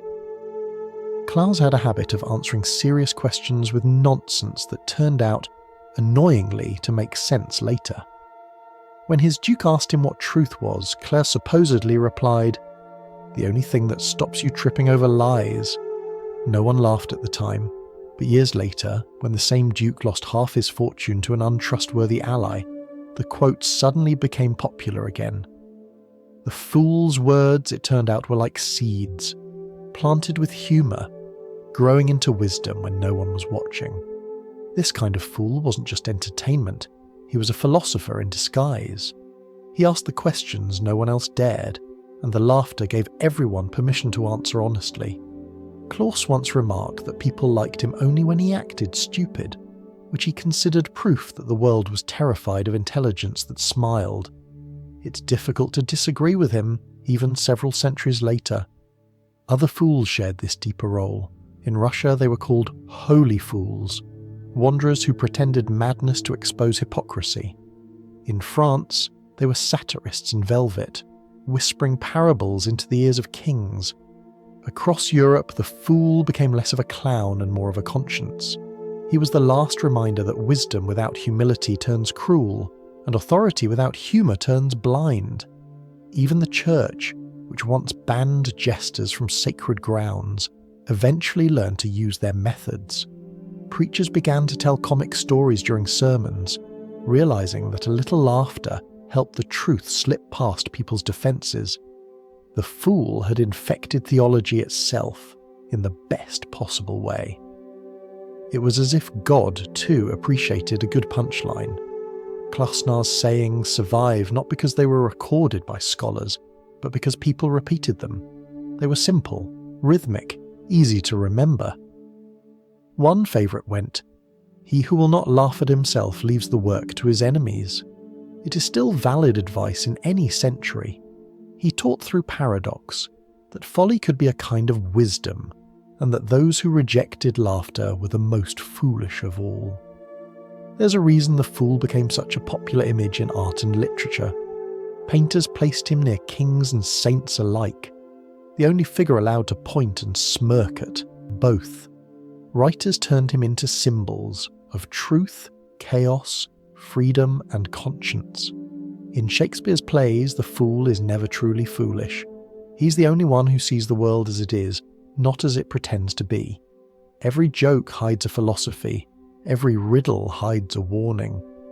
You can imagine Cloyle standing in a candlelit hall leaning on his staff, pretending to struggle with a rhyme. The courtiers wait impatiently. Then he looks up, smiling faintly, and says, "If the king is wise, I am unnecessary. If I am necessary, the king is not wise." A soft laugh ripples through the room, partly amusement, partly discomfort. That's the mark of good humour, when it lingers longer than the applause. By the end of the Middle Ages, fools like Klaus had become moral voices in their own right. They were witnesses to a changing world, a Europe stumbling toward the Renaissance, rediscovering its appetite for questioning. And in that transition, the Jester became a bridge between the old and the new, half medieval relic, half modern thinker. He had begun as a performer and ended as a philosopher wearing bells. Perhaps this is why we still understand the Jester's appeal. He was what every society needs, the one who can make you laugh while you recognise yourself in the joke. Laughter is rarely comfortable, that's why it works. It opens the door to reflection without announcing its purpose. The fool was history's first therapist, guiding people towards self-awareness through irony instead of analysis. It's easy to underestimate how radical that was. In an age of absolute authority, kings chosen by heaven, priests by divine appointment, the fool alone spoke as an equal. His laughter reduced everyone from nobles to servants to the same level of ridiculous humanity. He was the great democrat of emotion, reminding the powerful that their dignity was only as strong as their sense of humour. You can still hear traces of his voice in modern comedy, in the satirists and storytellers who dare to say what others won't. Every time a joke tells an uncomfortable truth, the spirit of Klausner nods approvingly somewhere in the margins of history. He may have been forgotten by name, but not by purpose. The wise fool endures because he solves the oldest human puzzle, how to tell the truth without being destroyed by it. He disguises honesty as absurdity, morality as play, reflection as laughter. And when the world finally understands him, it always laughs too late. That laughter, gentle and rueful, is where this chapter of our journey pauses. The medieval fool has spoken, sung, fought, healed, and even prophesied. Through centuries of chaos and crowns, his voice has remained the same, soft, witty, and impossibly human. As our quiet exploration moves onward, the echo of that voice will linger, leading us toward new kinds of jesters and the worlds they shaped, from the women who wore the bells to the seasons that crowned them kings for a night. History often forgets its women, especially the ones who laughed. Their names slip between the lines like bells ringing in a room no one bothered to describe. But if you listen closely enough, you can still hear them. The women who wore the motley, who joked in silk instead of wool, who used laughter as both defence and diplomacy. They were rare, but not invisible. In the chronicles of courts from England to Burgundy, there are flickers, a payment recorded, a gown listed, a single line noting the woman fool who brought mirth. That was how history filed them, receipts, instead of reputations. Yet within those small details hides something extraordinary. To be a female jester in the Middle Ages was to hold the most dangerous privilege in Europe, the right to speak freely while surrounded by men who never could. In a time when women were expected to be silent, obedient, and ideally invisible, the female fool was none of those things. She moved through courts with her head held high, bells chiming softly as if punctuation to her defiance. Her role gave her access no lady-in-waiting could dream of. She could tease a baron, mock a bishop, or interrupt a royal decree. And instead of being punished, she was applauded. It wasn't magic, it was theatre. Survival disguised as charm. You can imagine her standing beside the throne, gown bright as sunlight, voice carrying through the great hall. She tells a story, part song, part warning, about a husband so jealous that even his shadow ran away. The court laughs, including the jealous nobleman sitting 2 rows back. He doesn't realise she's talking about him until it's far too late to stop laughing. That was her art. Courage delivered with grace, rebellion embroidered into rhyme. Unlike their male counterparts, many of these women were not of low birth. They came from merchant families, convents, or the households of nobles who discovered that intelligence, when combined with timing, was more valuable than lineage. They were educated enough to read and clever enough to pretend they weren't. Their wit was their dowry, their laughter their shield. And in rooms where politics and vanity danced a dangerous waltz, the female fool became the unexpected partner who led without appearing to. Some wore the same motley coats as the men, but many performed in gowns of their own, silks dyed crimson or green, heavy with embroidery. Their costumes walked the line between respectability and spectacle. Too plain, and no one listened. Too ornate, and they were accused of vanity. So they balanced colour and cunning with the precision of a tightrope walker. The bells at their wrists and hems were smaller, gentler, made for suggestion rather than noise. Their laughter did not echo, it shimmered. One chronicler from the Burgundian court described a lady fool as a mirror made of silk. It was a perfect image, beautiful, fragile, and terribly honest. She reflected power without being consumed by it. When the Dukes of Burgundy grew too proud, she reminded them, politely, rhythmically, hilariously, that pride is just arrogance with better manners. The laughter she earned wasn't just amusement, it was relief. Someone had said the thing no one else could say and the world hadn't ended. These women also enjoyed a strange kind of freedom. Because they were considered outside proper society, they could move between circles, noble halls, city fairs, even taverns. In a century when most women couldn't travel alone, a female jester could cross borders and survive on her own name. The motley made her untouchable, not because it was respected, but because it was misunderstood. People feared laughter almost as much as they needed it, and yet, for all their freedom, their power was fragile. A misplaced joke could end a career, an insult misread could end a life. A woman who lived by her wit walked an even thinner line than her male peers. When she succeeded, she was praised as brilliant. When she failed, she was called mad. The same costume that granted her license could just as easily become evidence against her. Still, the stories that survive show how remarkable they were. One document mentions a woman fool who dared to correct a bishop's Latin during a feast. He glared at her. She curtsied and replied, "Forgive me, your grace. My tongue prefers the truth." Even the bishop laughed. Another account tells of a queen's companion who convinced her to pardon a prisoner by describing mercy as a luxury only the powerful can afford. The queen agreed, and history as usual forgot the name of the woman who made her laugh into compassion. You can sense their cleverness not just in what they said, but in how they survived.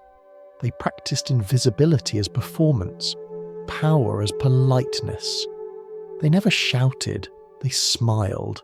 Their weapons were pauses, glances, and phrases that seemed innocent until they weren't. They turned humour into music that could only be played softly, the kind that slips under doors instead of breaking them. When you think about it, these women were early diplomats in disguise. They managed the moods of courts, diffused tempers, and even influenced policy by pretending not to. They were jesters, yes, but also psychologists before the word existed.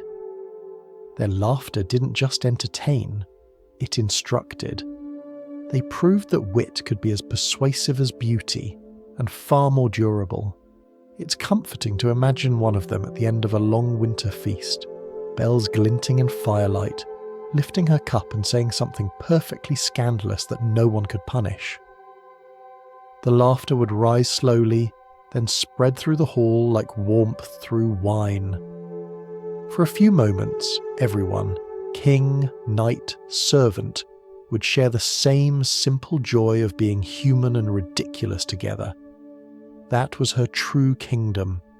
Not land, not title, but moments of honesty smuggled into laughter. She ruled in seconds, not years, and unlike most rulers, she left no monuments behind, only echoes. As we follow this thread a little further, we'll meet the few whose names somehow survived those centuries of silence. Women who turned humour into history and history into proof that intelligence wears any costume it pleases. Names are fragile things. They vanish faster than laughter, and yet sometimes, against all odds, a few survive. From the scattered records of medieval Europe, 3 women emerge like candle flames flickering through dust: Archerwood de Poix, Madame d'Or, and one anonymous rider who appeared, caused a scandal, and then vanished again. Together they form a quiet chorus of courage, wit, and grace, the 3 notes of a song that history almost forgot. Start with Archerwood de Poix. Her name appears in the accounts of the Burgundian court, where she served under Philip the Good in the 15th century. One record describes the payment for her gown, 170 gold francs, a small fortune for clothing meant to make people laugh. You can picture it, a cascade of rich fabric in crimson and green, stitched with tiny bells that chimed when she moved. Her costume would have shimmered in torchlight, absurd and magnificent at once, an echo of her paradoxical life. Archerwood was both entertainer and confidant, a woman whose humour brought her access to conversations no other lady could join. She performed at banquets and festivals, but also during those quieter evenings when the Duke's court felt more like a gilded cage than a palace. Her laughter didn't only please, it soothed. There are small hints in the archives, payments for musicians at the fool's request, or a notation about the lady fool comforting his grace after the loss of a friend. Through those fragments, you sense a person who understood that laughter could be prayer disguised as sound. She lived in a world where power and pageantry ruled everything, yet her role required her to remind those same powers of their humanity. At the Festival of the Golden Fleece, Burgundy's grandest celebration, she performed a parody of the night's ceremonies, stumbling as she knelt, misplacing her sword and declaring herself unfit for valour, but perfectly equipped for honesty. The crowd howled. Even the Duke laughed until his jewelled cap slipped sideways. In a hall built to celebrate masculine perfection, a woman in bells had just made sincerity fashionable. Then there was Madame d'Or, a name that sounds like birdsong and was appropriately just as sharp. She served at the English court in the early 14th century, during a reign better known for scandal than serenity. Madame d'Or had a gift for balancing affection with audacity. When nobles quarrelled, she was the one sent to distract them. When the queen grew weary of ceremony, Madame d'Or would appear at her side with a smile and a story. She was not beautiful in the romantic sense. Chroniclers describe her as bright of eye and unafraid of consequence. It was the politest way possible to say she spoke her mind. One letter mentions that she performed at a royal banquet where she mimicked the gestures of every ambassador present, their bows, their nervous tics, their overly rehearsed compliments.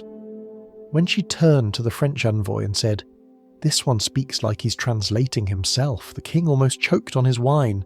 The envoy, trying to recover, bowed again and said, "Madame, you have misunderstood." She curtsied and replied, "Then at least we are equals." The room erupted. That was her genius. Not cruelty, but precision. She made humour into a negotiation, each punchline a truce. And then there was the rider of 1316, a woman whose name never reached the parchment. All we know is that during the reign of Edward II, a female fool arrived on horseback at Westminster. She wore a short red cloak, carried a bell staff, and rode directly up to the palace gates. When guards tried to stop her, she announced she was there, on business of laughter and justice. The court chronicler, both scandalised and fascinated, recorded the event in dry Latin.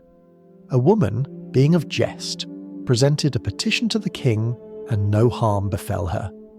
According to legend, the petition was a protest written on behalf of common townspeople, complaining about new taxes. No one else dared to deliver it. So the fool did. She rode into the courtyard, bowed low, and handed it to the startled king, who reportedly said, "And who are you to bring me this?" Her answer, "The only one who can say it safely." He laughed, took the petition, and granted an audience to its authors the next day. No one ever recorded her reward, only that she left the city before dawn, bells ringing faintly behind her like punctuation on a brave sentence. Each of these women, in her own way, understood the strange mathematics of survival. Courage plus wit equaled safety. Charm multiplied by timing equaled influence. And humour, raised to the power of empathy, could move mountains, or at least kings. They practiced diplomacy disguised as entertainment, softening truths that might have broken under harsher delivery. They proved that laughter was not the opposite of seriousness. It was its only honest companion. It's easy to see why their stories faded. History prefers its women solemn, its heroes loud, and its fools male. But these three broke every rule quietly. They lived by instinct and intelligence, crafting moments that outlasted the parchment meant to contain them. Their names may not echo in textbooks, but their tone does. That particular mix of kindness and irony that makes the truth sound like a compliment. You can imagine them together, in some imagined gathering beyond time. Archerwood adjusting her gown and rolling her eyes at formality, Madame Dor leaning forward with a smirk, and the nameless rider polishing her saddle, pretending not to notice the others watching her. Three women sharing stories about men who thought laughter harmless, and how useful that assumption had always been. The bells at their wrists would ring softly, not loud enough to demand attention, just enough to mark the rhythm of survival. And that, perhaps, is the quiet legacy of these women. They didn't fight wars or write laws. They didn't need to. They changed the atmosphere instead. The air inside palaces, the tone of conversation, the space between fear and truth. They made laughter a language that even power understood. As our journey drifts onward, the women's voices fade into something larger, the echo of festivals, masks, and communal madness that filled the calendar, once their private courage had set the example. The court's laughter moves to the streets now, carried by winter wind and the smell of roast meat, as the season crowns a new kind of fool, the Lord of Misrule, charged with the impossible task of organising joy. If the Jester ruled the court, then the Lord of Misrule ruled everything else, at least for a few weeks each winter. It was the only time of year when order officially lost its job. Servants became masters, priests told jokes, nobles served wine, and the air itself seemed to wobble with exhaustion and joy. It was Christmas in the medieval sense, less about angels, more about anarchy with decorations. The custom stretched across Europe. Each December, a household, a college, or even a cathedral would elect a lord from among the commoners. He would oversee a period of organised chaos known as the Feast of Fools or the 12 Days of Christmas, depending on how generous the budget was. For that brief window of time, the world turned upside down, a reminder that laughter could be both a relief and a rehearsal for revolution. Imagine the scene: a cold stone hall bright with torchlight, a roaring fire trying its best to compete with the noise. Roasted meat crackles on spits, spilling its scent through the air. Cups clink, dogs bark, and someone, probably unpaid, is trying to keep the ale flowing faster than despair.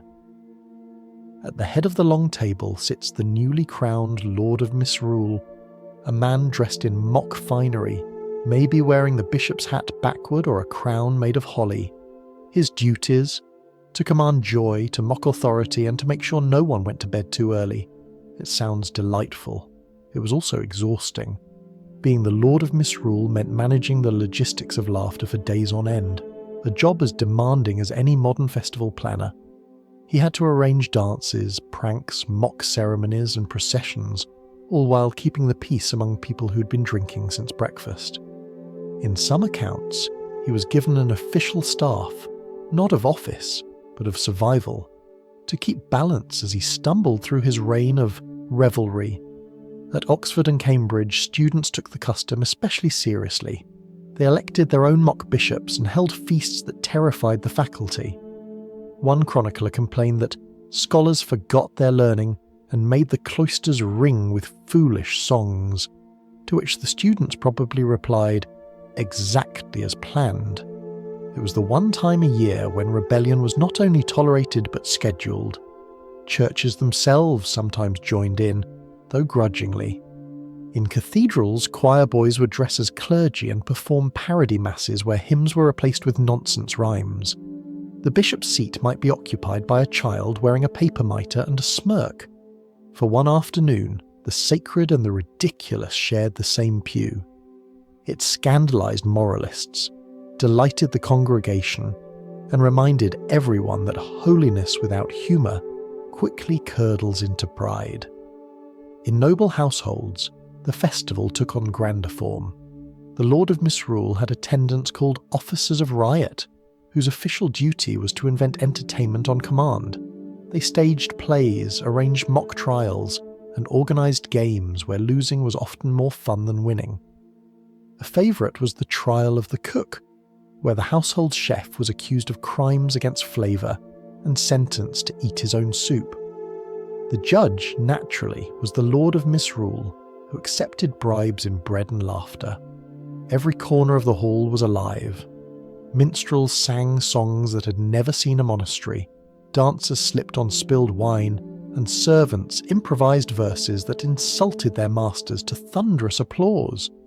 The entire system of rank and obedience suspended by bells and ale floated for a moment like a soap bubble of equality. It wasn't revolution, but it was rehearsal. By pretending the world could turn upside down, people made peace with the fact that it usually didn't. Of course, not everyone approved. Preachers warned that such revelry invited sin, and sometimes they were right. There were fights, fires, scandals, and more than a few hangovers that required divine intervention. But even the moralists had to admit that after weeks of darkness, cold, and labour, people needed noise. The laughter, however rough, was proof that the heart still worked. The Lord of Misrule's reign usually ended on Twelfth Night, with a ceremony somewhere between coronation and execution. He would be dethroned, often playfully thrown into a barrel of water, or paraded backward through the streets as music followed. Then order returned. Servants went back to serving, bishops reclaimed their seats, and winter assumed its silence. But for those few days the world had practiced joy. Chaotic, imperfect, but real. There's a kind of wisdom in that cycle. Every society, no matter how rigid, needs a small window of sanctioned absurdity. Otherwise, the pressure builds until laughter becomes rebellion instead of release. The medievals understood this instinctively. You don't abolish foolishness, you schedule it. It's the difference between a festival and a riot. You can almost hear the last night fading now. The torches burning low, the bells slowing in rhythm as exhaustion replaces enthusiasm. Someone sings off-key, someone else snores into a mug. The Lord of Misrule removes his crown of holly, sighs, and mutters something like, 3 weeks of joy management and no paid leave. Then he laughs, because even that complaint sounds like celebration. When morning comes, the hall will be swept clean, the costumes packed away, and the world will look serious again. But somewhere deep inside the people who danced, something has shifted. A memory of freedom, a reminder that joy doesn't always need permission. From here, the story drifts gently outward, from halls and feasts to the open streets, where masks, mummers and plays began to carry laughter to those who had never seen a throne.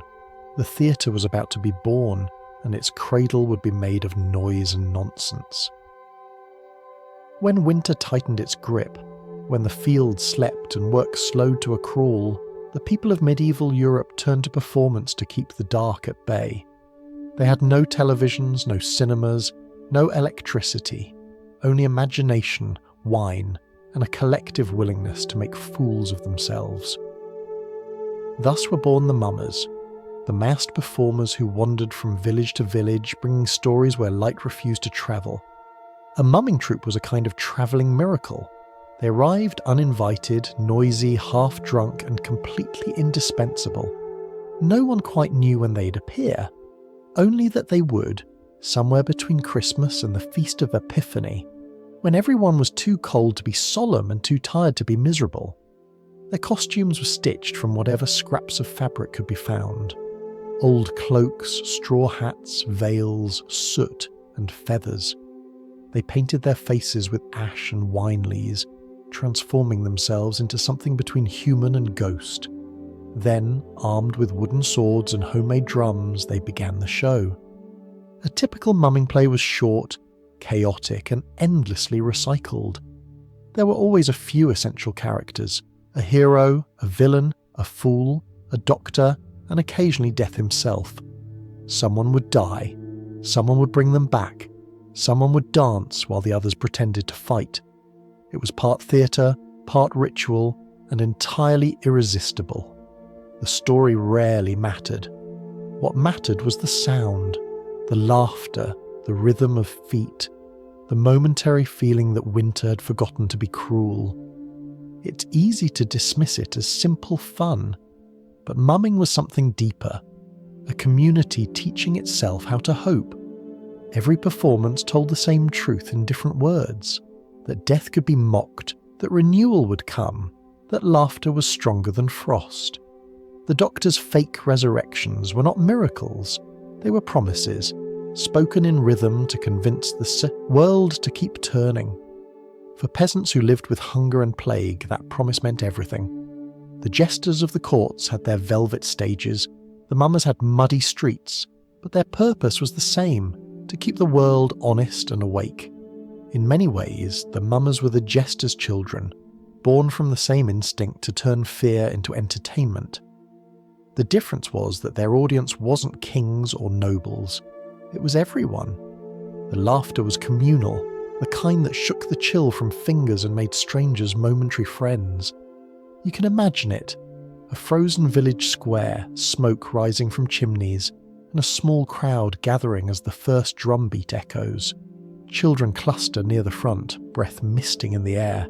The fool bursts onto the scene, tripping over his own shoes, announcing, "Ladies, gentlemen, and anyone undecided, prepare for tragedy disguised as nonsense." The crowd laughs, the hero struts out, and the story begins again, as it had last year, and the year before, and the century before that. Masks were essential. They freed people from themselves. Behind a painted smile or a soot-streaked frown, anyone could speak without consequence. A farmer could play a knight. A woman could mock her husband. A priest could join the fun and pretend not to. The anonymity made honesty possible. For 1 hour the world was reversed, and truth could dance openly without fear of punishment. It was theatre born not from luxury, but from necessity, because sometimes the only way to survive a long winter was to laugh your way through it. Over time, the plays grew more elaborate. Troupes began adding music, acrobatics, even crude special effects. Sparks from heated iron, fake blood from animal bladders, thunder from rolling barrels. Each performance became a miniature universe of chaos and delight. And with every repetition, the stories edged closer to what we now call theatre. The audience stopped being participants and became spectators. Lines were memorised, roles were formalised, and laughter slowly learned to stay in its seat. The church, always alert to popular enthusiasm, eventually tried to harness it. Clerics began producing their own plays, mysteries, miracles, and moralities, using familiar comic structures to teach religious lessons. It was a strategic move. If you can't silence laughter, you might as well baptize it. And so, in a strange twist, the same institutions that once condemned jesters for blasphemy now hired actors to perform scripture with slapstick timing. Saints preached alongside buffoons, angels argued with devils, and the crowd, delighted, learned theology without realising it. By the late Middle Ages, town guilds took over the tradition, performing on wagons that rolled through city streets. Each guild specialised in one story. The carpenters built Noah's Ark, the bakers reenacted the Last Supper with extra bread, and the blacksmiths forged their own thunder. The line between sacred and silly blurred completely. The fool had escaped the court, multiplied, and taken over the calendar. Laughter, once licensed only to entertain kings, now belonged to everyone. If you think about it, the mummers were democracy in disguise. Their stage had no curtains, no ticket prices, and no separation between actor and audience. The performance lived only as long as people laughed together, and that shared laughter, loud, crude, uncoordinated, was the heartbeat of community. It said, "We exist, we endure, and we still find this ridiculous." When the last song ended, the performers would pass their hats or bowls, collecting coins, bread, or sometimes just smiles. Then they moved on to the next village, bells tinkling faintly in the frost, the echo of their noise fading into the night. Behind them, the audience lingered a little longer, reluctant to let silence reclaim the square. That was the power of performance. It stayed in the air, invisible but undeniable, long after the masks were packed away.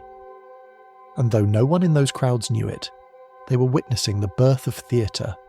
The jester's cleverness, the fool's timing, the mummer's rhythm, all of it fused into a new art form that would outlast cathedrals and kings alike. The stage would soon grow walls, scripts, and audiences who sat in rows instead of circles. But the soul of it, the foolish courage to make meaning from nonsense, never changed. As the mummers disappear into the distance, their laughter still trailing behind them like a banner in the snow, the story turns inward again. Because beneath all the noise, the jesters and mummers shared a purpose deeper than entertainment. They kept peace where words failed. And now, as the tale reaches its quieter end, we return to the fools who spoke to power, to those whose wit could stop wars, or at least delay them long enough for reason to catch up. By now, you might have noticed that the fool's laughter was never just about jokes. It was a kind of language, half music, half warning, a way to tell the truth without starting a war. For centuries, jesters served as the quiet diplomats of chaos, their humour a form of negotiation between people who couldn't afford honesty any other way. When words failed, a smile was sometimes the only defence against a sword. Inside the royal court, tempers could turn fatal before dessert. Kings carried grudges the way peasants carried bread, daily, tightly, and with a sense of ownership. Advisors measured their sentences like monks counting sins. But the fool could step between fury and catastrophe, armed only with timing and a few well-chosen absurdities. He wasn't there to stop the storm, he was there to redirect it. And often, that was enough.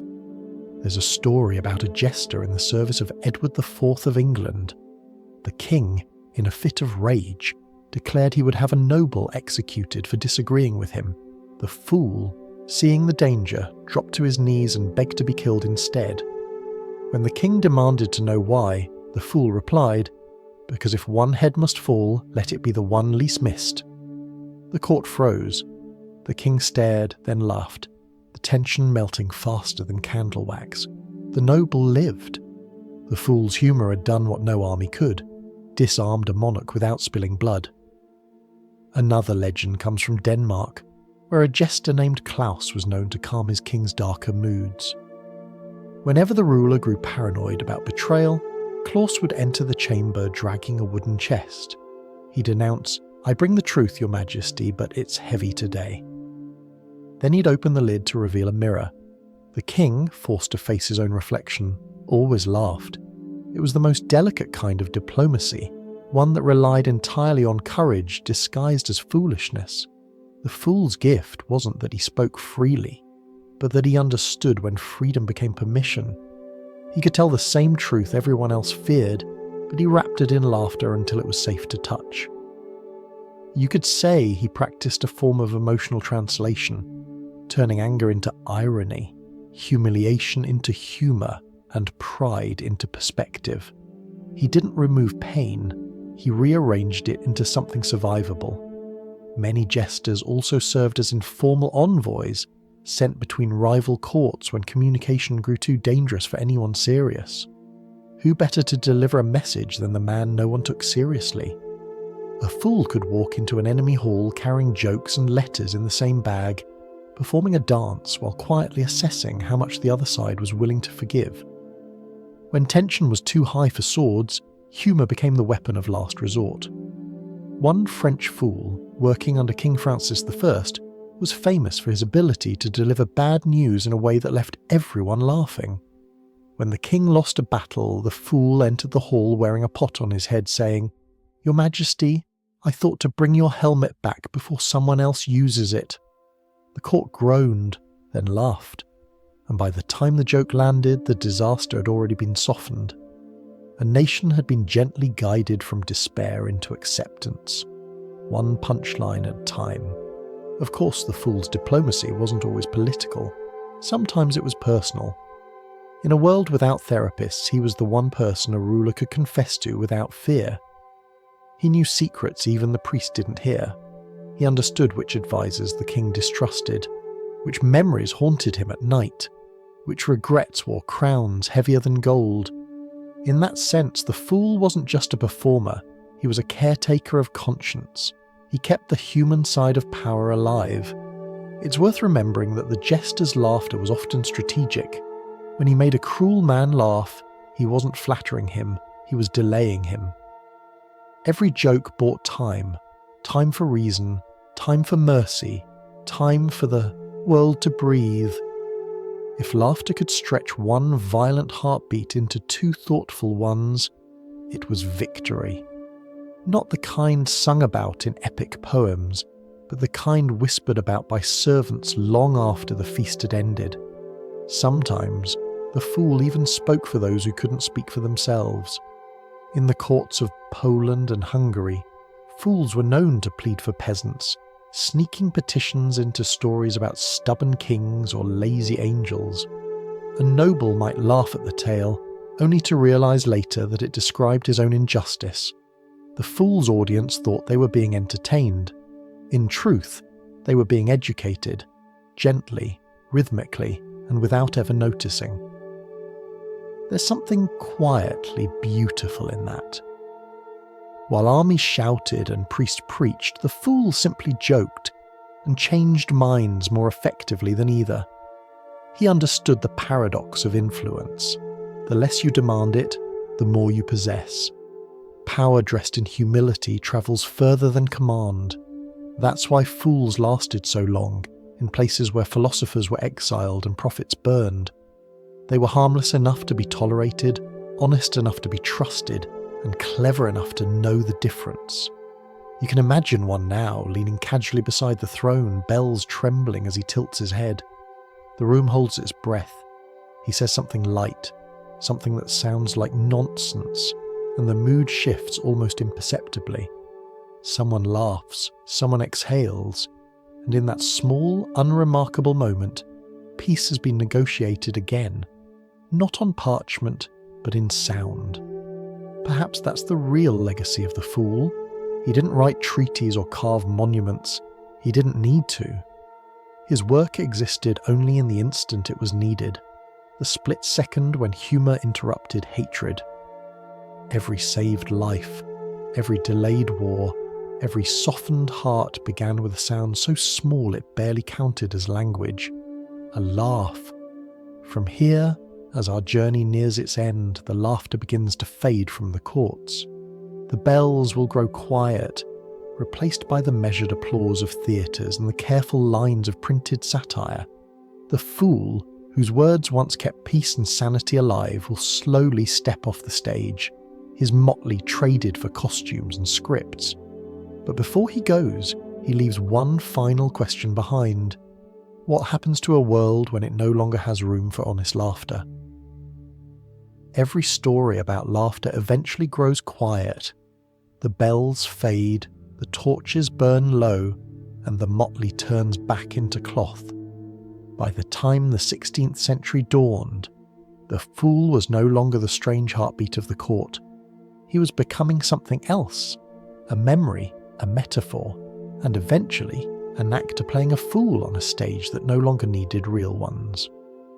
For centuries, the jester had existed because kings were lonely.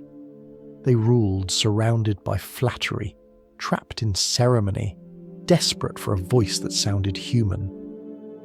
But as the Renaissance unfolded, power changed shape. The printing press gave new voices to the world: pamphleteers, poets, playwrights.